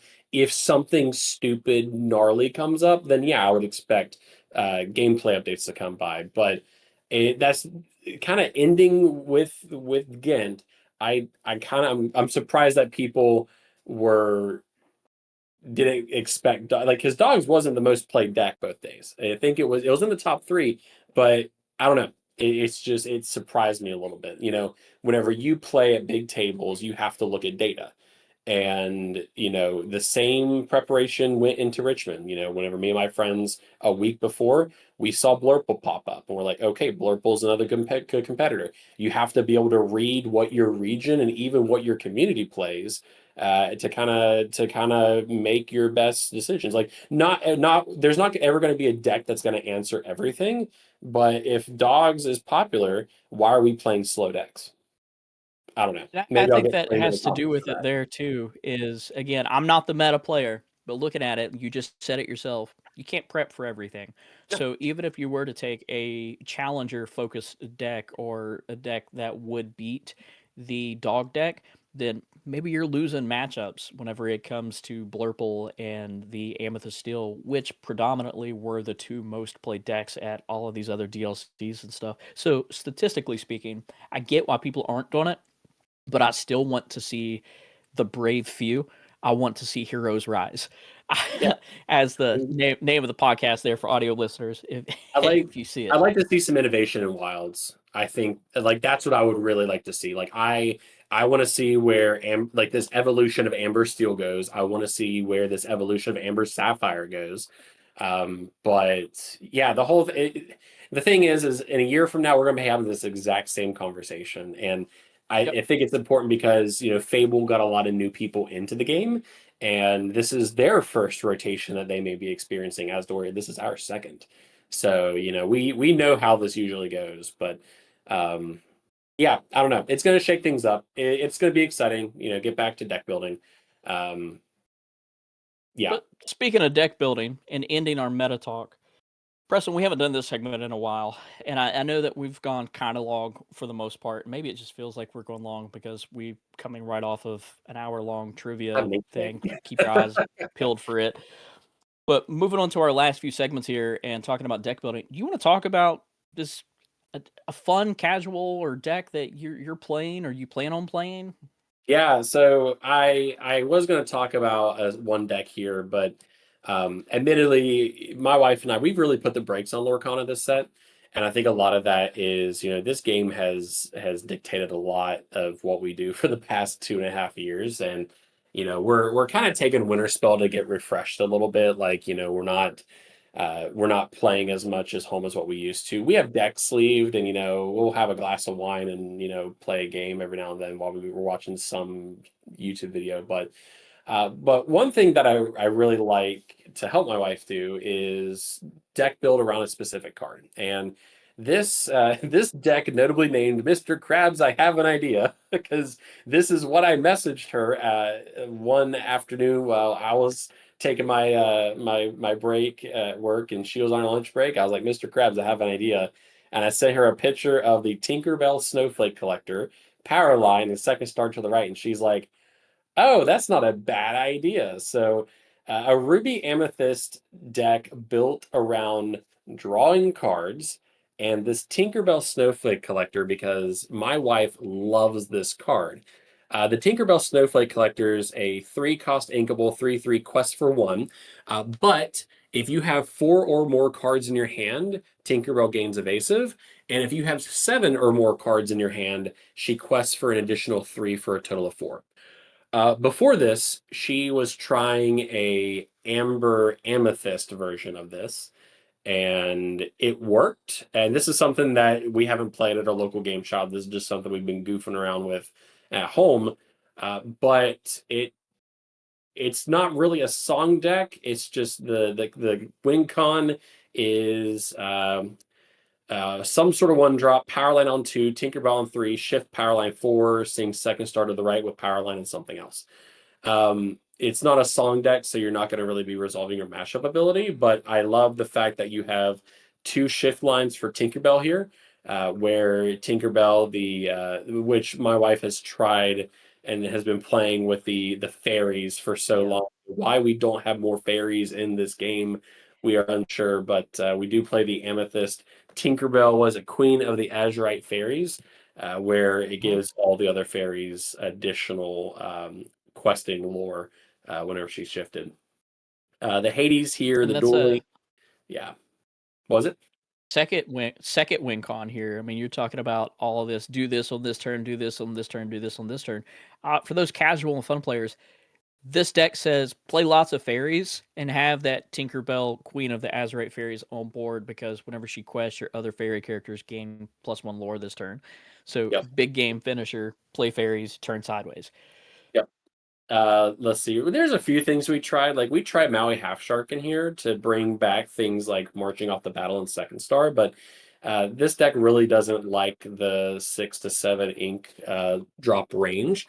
So we tested with Maui Shark, but I mean, yeah, it has your Amethyst package, your Dumbo, your Genie, your Elsa, but the main objective is drawing cards and getting that Tinkerbell to resolve questing for 4 as many times as you can. So it's been a fun little pet project. Again, we haven't spent a lot of time on it just because we've been so busy. And, Lorcana is just, it's a whenever we can thing. But it's been fun. There's good, beefy characters in here. Nothing crazy. But I love the fact that it's like you got Dumbo and the fairies trying to team up to draw as many cards as possible. So it's been fun. It's been fun to play with. She's had a lot of fun with it, and And that's what's important. the fairies' time will rise. Notably, this Tinkerbell here, the Queen of the Azurite Fairies. It's kind of even in the name there, Azurite Fairies, Azurite Sea being now rotated out. This car will no longer be in set rotation either, but I think that we could see her return in the future whenever we actually get the entire like Disney Fairies franchise or IP added to the game of Disney Lorcana. We need it. We absolutely would love it. Amanda would freak out, and I'd be right next to her playing fairies. We all been asking for it. I know that much. But it's Yeah, been fun. But Dylan, you and your emerald waifu, in a sense, you're slightly. Yeah, a little bit. So I. This is the most fun I've had with Lorcana. I will also say that I've kept myself super busy. We don't play Lorcana as at home as much, even though my entire household plays. Our local league playing at least like minimum once a week is where I see the most Lorcana action. Um, but since what was man Whispers in the Well, even Fabled, I had a lot of fun. But ever since I started playing this package, this Amber package, even before Amber got buffed this set, I've had so much fun. Last set, notably, I played Ketchup Mustard or Amber Ruby. This set, I turned around and I'm playing Ambered Emerald like everybody else, but I'm not playing dogs. I'm here to show that you can take a ink pairing, make it your own, turn it sideways, bend it, mold it however you want, and break the unconventional stuff that other people are doing and have fun and win with it. Like actually accomplish stuff and win games here. So this is Show Me Your Strength. There's for all of my video game and Kingdom Hearts fans out there. It's Sephiroth reference. But this is a package revolving around Amber support more than anything, where I am trying to boost strength of both myself and my opponent's characters. This is absolutely fantastic. The cards that I like the most here are that Minnie Mouse that we got in Fabled, the Sweetheart Princess, along with the World's Greatest Criminal Mind that was also reprinted, because I'm using all of these different support mechanics to buff the strength of your characters if they're not already at 5 strength or more. That way I can just get rid of them. At the same time, I'm using it to boost the strength of my own characters to make them stronger, because notably there's not a lot of strong characters here that I can turn around and take you out that way. It's also why this set I added the Genie of the Lamp, because while he's exerted, all of your characters get +2 strength, so that adds even more to that support package. And at the same time, we're cheating characters out, because most of these are the princess characters, as you can see with the Queen Sensor Core here, also for some passive lore and some card draw, where we have so many princesses in it. But that 1-drop Aurora and the new Grandmother Willow that just came out this set has really sped this deck up to where I can turn around on turn 2. I have a plethora of different princesses here with that 3-drop Mulan, the Pocahontas, even the Queen. She's a really important card. The Queen is super important in this deck, and people don't understand, because her secondary ability here, the Royal Summons, at the start of your turn, you may choose and discard a princess or queen character card to return a character card from your discard to your hand. This is my resurrection while having a body on board, because if someone is to take out that Minnie Mouse Sweetheart Princess, who's a pivotal card, really, really important for me to have removal, I can use that Queen's ability to essentially bring the Minnie Mouse back to my hand. And I don't have to worry about drawing into her, because I can just pull cards back from my discard. Wisdom of the Willow has been fantastic, and so has Ohana Means Family whenever it comes to card draw, which I was severely lacking whenever this was a Amber Ruby deck. Rapunzel's fantastic, because I can pass support around and all those shenanigans to my own characters and protect them essentially from the first time that they would take damage next. And then we got to talk about this new Mulan, right? This Mulan Resourceful Recruit, when she was announced, I was super excited. I'm really surprised she doesn't see as much play as what she is actually doing here. I thought for sure more people would be playing her. But whenever this character quests, gain lore equal to her strength to a maximum of 6 lore. Notably, she does not quest for anything. And I know we've had some weird conversations here. She's not questing for 6. No matter what, she quests for 0. But you gain lore equal to what her strength is. So hypothetically, right now at base, her strength is 1. If she quests, you get 0 from that quest, but you gained 1 because her strength was 1. But if I'm on turn 3 to play this Pocahontas down here, the Pocahontas Finding Your Way, that when you play this character, chosen character gets +1 lore this turn. And choose Mulan. When Mulan quests, I would gain 1 from the quest, then gain 1 from the strength. Slightly different. But yeah, just building it around this support package, and again, show me your strength. Not only am I increasing your strength to remove your characters with that Minnie and the World's Greatest Criminal Mind, but I'm also boosting my own strength, particularly for this Mulan. That way I can get lots of lore all at once, boosting her strength up to 6, turning her sideways, gaining 6 lore, and then 2 copies of this Rhea. This Rhea has been absolutely fantastic. So whenever this character quests, you may pay 2 ink to ready another chosen character. No stipulations there. It's straight up, you get to ready them. They can sing again, they can challenge again, they can quest again. So boosting Mulan's strength up to 6, and having Rhea on board, quest Mulan, gain 6, quest Rhea for another 2, pay the 2 ink to ready Mulan and quest her again to gain 14 on 1 turn. Feels pretty nice. It's a game record. It's definitely a finisher here. I can't believe we missed one Amber card in our rotation talk from earlier. Uh-oh, what's that? The Tiana? Tiana, yeah. Yeah. She's fallen off. She hasn't seen a lot of play. Yeah.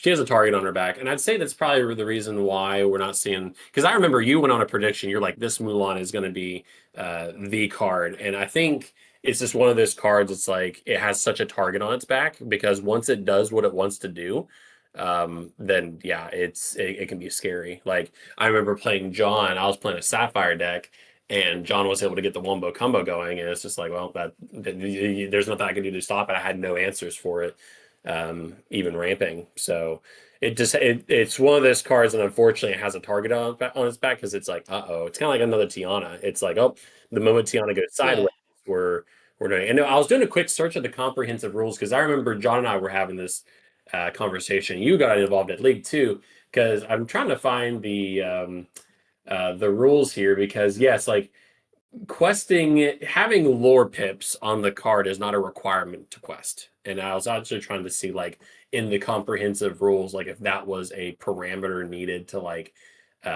quest. And I'm seeing here that they just declare what they want to quest with.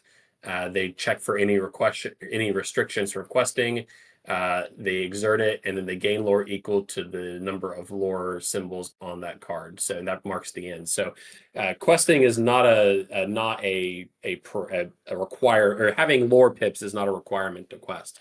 So just an interesting follow up. Notably, I was kind of curious. last card I'm going to talk about here that I'm really going to miss that will be rotated out since we want to talk about that is the Perla here. This Amber Emerald card. This is the first deck that I've ever been able to play that I can use this card in, and I believe that it is the only card in all of Disney Lorcana that has both the evasive and support keywords. Yep. 3 strength is nice to pop off. But one thing I will comment about this is I love how and we see this too. If we look at the Amber Sapphire deck from DLC, there is a few cards in here that we saw. Ohana Means Family continues to remain one of the most valuable cards in Amber. Horseman Strikes is now a very strong staple in Amber. You're not running Raging Storm because that's not your deck strategy, but Nope. Ohana Means Family is probably the best card in Amber from this set. This is what Amber needed, and the fact that Mickey Mouse can allow other characters to hit for more.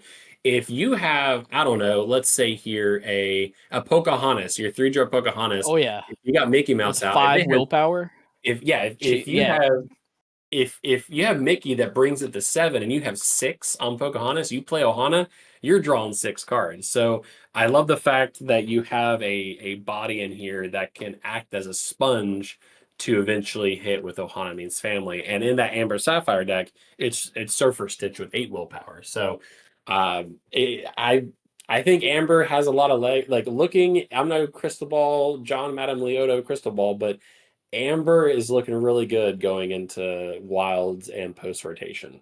So there's so many different ways you can go because you can still go aggro like this, like we're seeing with dogs. We saw it with Amber Still. Still Song is on the rise. Or we have those control heavy decks, like you said, with Amber Sapphire that wants to play the long game and have cards like that new Raging Storm. yep. Speaking of the future, though, But I think yes, sir. think to round things out here. Wilds Unknown updates. If you know, you know. They finally updated the media assets. Again, wink, wink, nudge, nudge. Oops. I don't know what the right phrase is. But moving on, Wilds Unknown coming out May 8th is going to be our pre-release. We've talked about this before. The video on Wilds Unknown products, the boxes, that's still getting a ton of views. Like I see it in the YouTube analytics. Like, so we have a video talking about the packaging and stuff. We'll link it, put it in a card somewhere. But notably, they updated some assets here. Let's talk briefly about playmats that are going to be available. So first up, we got let's go Goofy first. Goofy playmat inside the media assets here. Super Goof, which has us begging the question.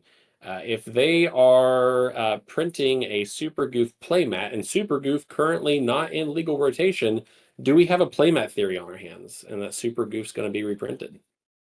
Listen, I've been saying Super Goof needs to come back Just so because fun. even without the playmat, right? These tags are so important, and we're gonna talk about this a little more in just a second. But Disney Lorcana loves to sneak in new tags and then update things.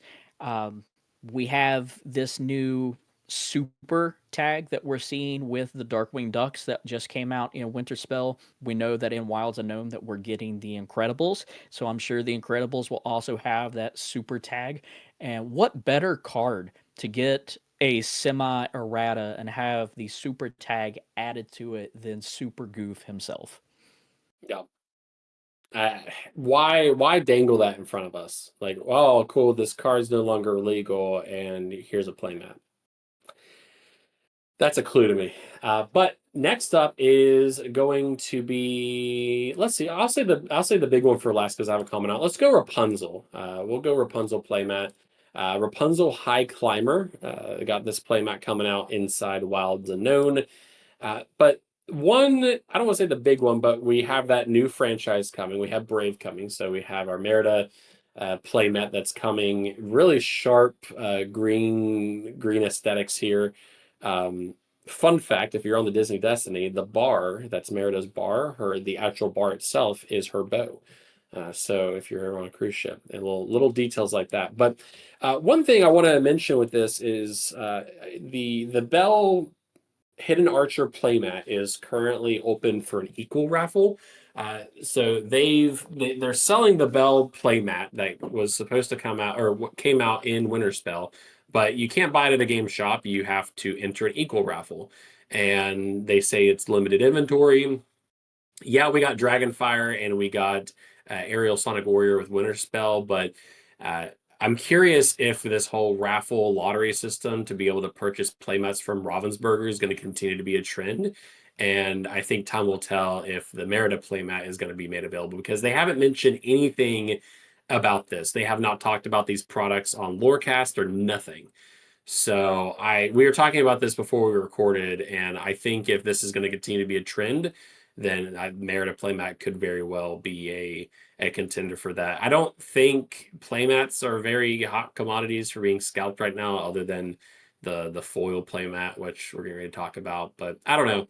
It was just kind of odd that one of the playmats from this set is now available as a raffle rather than just being available in stores. Notably, Preston, that Rapunzel High Climber, she also came out in set 8, so she's looking to be Yeah. rotated out too, unless she's also reprinted. Only time will tell. Lastly, before we get into a new product coming, or I say new, but a new product is the Buzz and Woody Wilds and Unknown foil playmat, which is going to be a Disney exclusive.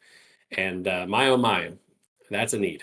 So, So, um, but this is the equivalent, right, to that Mickey Minnie fabled foil Disney yeah, exclusive playmat that we just saw. I know the you kind of want it. the big elephant in the room is, will the Mickey and Minnie iconic art playmats, will they ever be sold online via Equal or something like that? Because that's what they did with the puzzles. The puzzles were a Disney Mhm. exclusive, some ink colors, and then they released them on their website and on Amazon. So one thing that I don't quite understand is all the playmats up to this point they just stop on the print, but these actually have like an embroidered stitched edging along it, and it just helps the durability of the playmat so much better. And I'm just like, why can't that be a regular thing? But we'll see. But that foil playmat is going to be a Disney exclusive that's going to be available. So only time will tell if we get that available. But again, Wilds Unknown. I said it. I'm not that I'm not excited for Winter Spell, but give me Pixar, please. Like let's get You've been some. ready for Buzz and Woody to show up since Gen Con, whenever it was first announced. I love how they're depicted though. Like I'm curious what this Buzz card is going to be like with the green markings, the lion. I don't know He's what to call clearly it. like a dreamborn version of this ranger. Like he looks like, I'm telling you, John is someone who enjoys GI Joe, and he reminds me of, like, he's Commando, right? He looks like he's got that wilderness, I'm in the wild, bush type ranger look. It's freaking awesome. I can't wait to see what they do with the actual text and the flavor text and his ability. But we know we get in the toy tag, and not to open up a can of worms with John, but how cool would that be if we got to see like Buzz and Woody action figures with this Lorcana depictions? That'd be pretty cool. I don't know. I'm not a toy expert. John's the Hasbro and all the other toy manufacturer enthusiast. Lastly, real quick, product related, the Gamma convention, where does that take place? Is that It was in Louisville, Kentucky, but for like the next 7 like, years after this, it'll be in Baltimore. that's wild. Anyway, so we did get a little preview at the Gamma convention, which is just a trade show of a new Illumineer's quest coming, the Illumineer's quest, the Great Hunny Rescue, with Pooh and friends on the box. Now, the only information we have about this, because again, they haven't mentioned anything, is we do have a little slide. They did do a little slideshow presentation. It releases October 3rd, so right in line with that Attack of the Vine elements, but it's going to be your co-op adventure. They say it's a tabletop adventure, and there's going to be a lot of different levels of play. So going to be very similar to how all the other Illumineers quests have played. There's a little bit of question of, is this going to be more of a board game-esque type approach to it, but we'll find out. Notably, MSRP is $60. You do get your Vine scenario deck. So it looks like our big bad isn't necessarily going to be a character. It's going to be Vines. Yeah, I mean, this is something that this is something that I've predicted in the past already. I know we've talked Hades. I know we've said Magicka. But I've also said, you know what? Maybe the big bad is just this accidental, again, hashtag blame Martin. The flood happened back in set 2, and that ink went out into the Inklands and everywhere else, and that magical ink, mixed ink, not dual ink notably, mixed ink was soaked up by these vines, and they've magically just grown and grown and grown. We see it in Winterspell with this whole story of like man versus nature of Winterspell itself, like magical nature, I guess, but it's still like man versus nature in you're battling a snowstorm. And now we continue to see it with man versus nature with just this fight with the vines in general, rather than having a glimmer like Ursula or Jafar looming over top of everybody trying to get their big plans in motion. 5 prize cards, which is pretty notable because we had, 2 or 3 in the last one. But one thing that really stuck to me that people haven't really talked about is Ravensburger Play Hub launch event.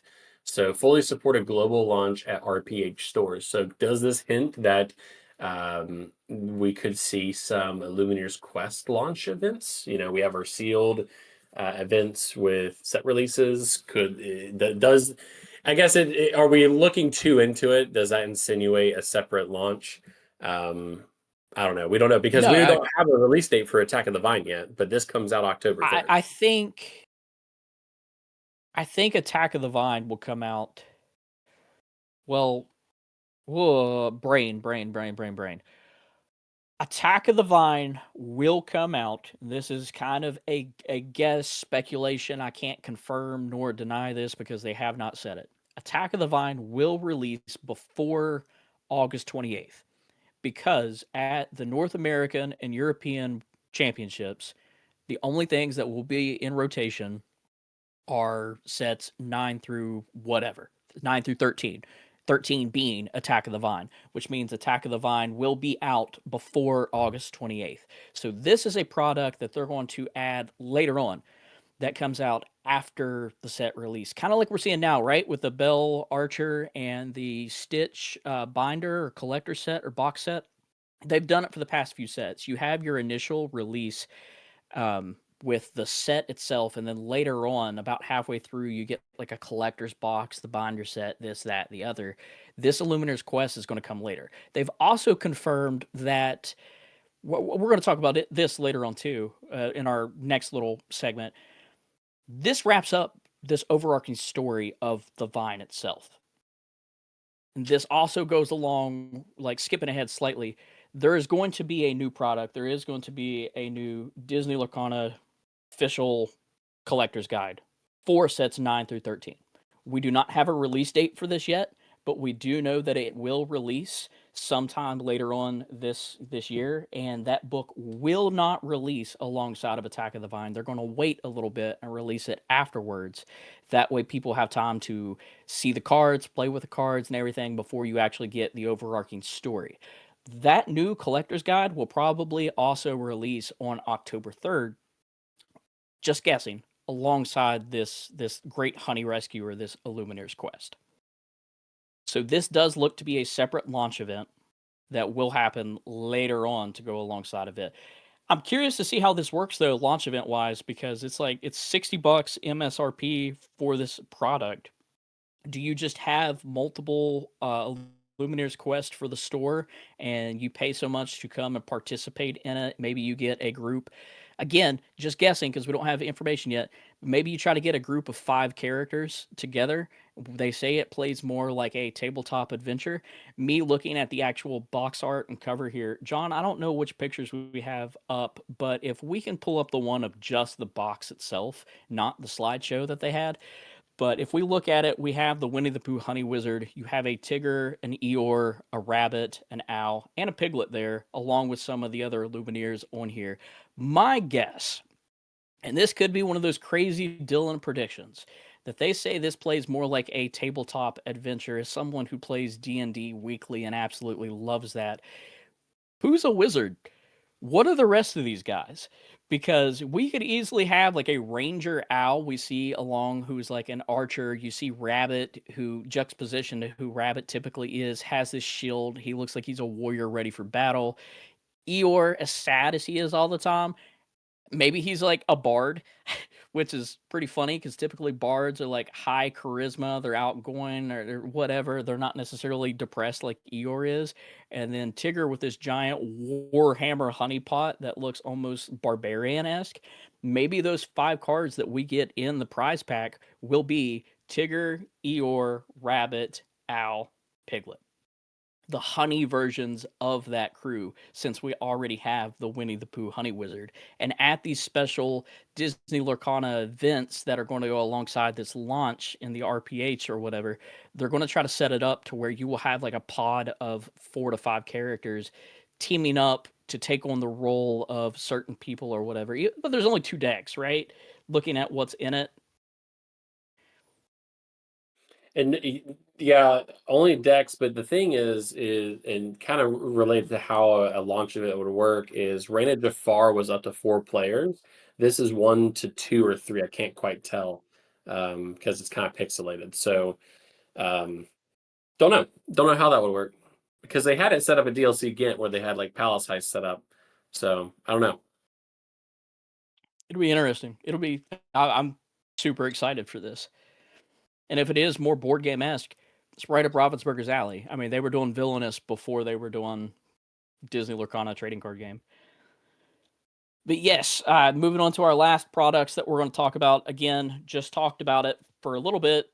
This product here, the Disney Lorcana Collection Guide, will release sometime after Attack of the Vine, not alongside of it. That will cover sets 9 through 13. Super excited for this to an extent, and I know in the last episode we talked about how I was slightly disappointed with the collection guides as a product over. Here's a little follow-up.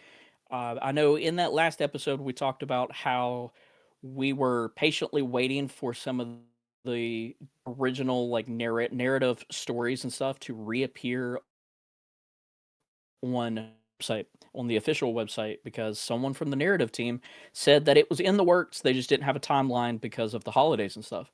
Well, now Rochelle has kind of like confirmed that that is not in the plans at all. Again, we don't know where the miscommunication lies or if plans have just changed or anything like that. But with that being said, this next collector's guide or book that comes out that tells the story of Lorcana will be brand new, never before seen stories added into that book that even I myself haven't seen. We do not have a release date for that. But if you do enjoy the story and the lore of Disney Lorcana, they've also announced that we will be getting a brand new book.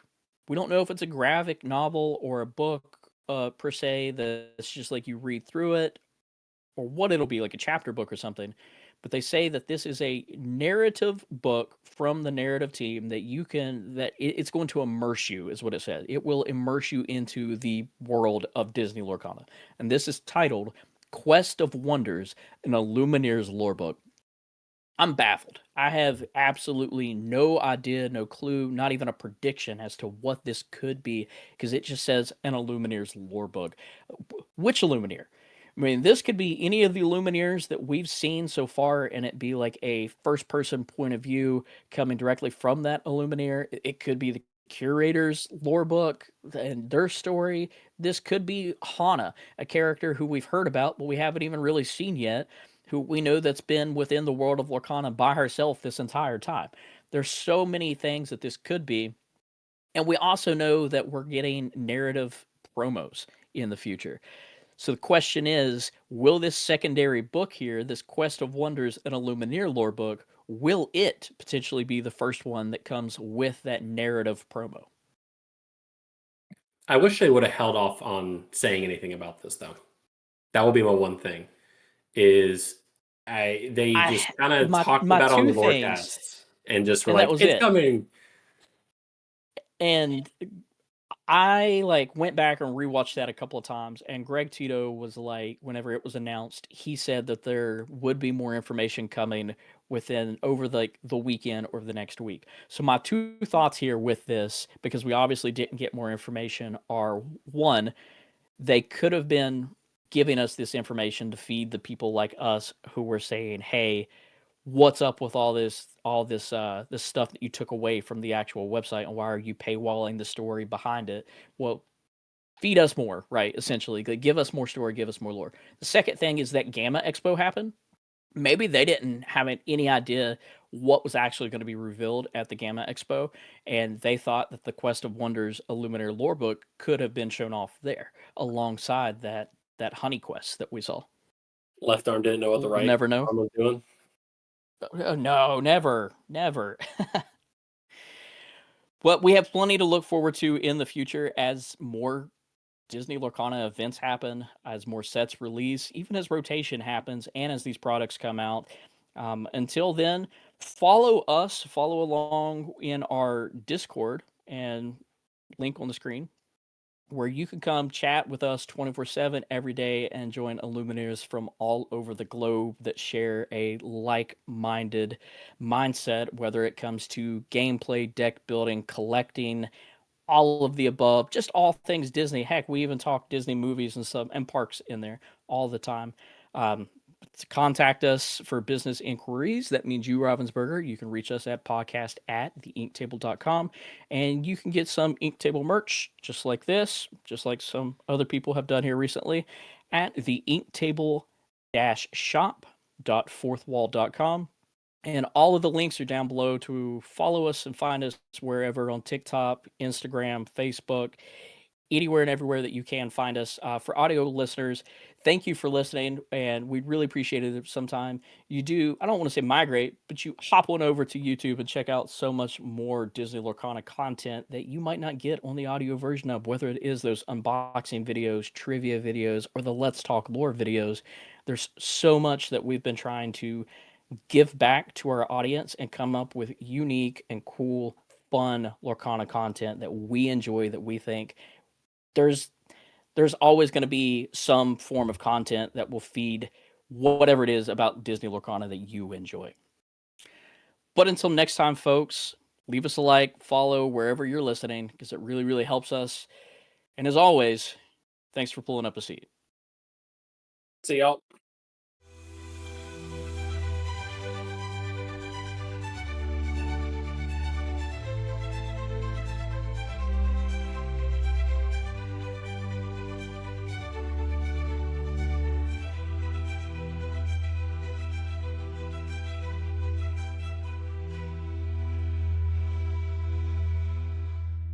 This podcast is part of the Gamers Lounge Radio Network. Get more gaming news and shows at www.the-gamers-lounge.com.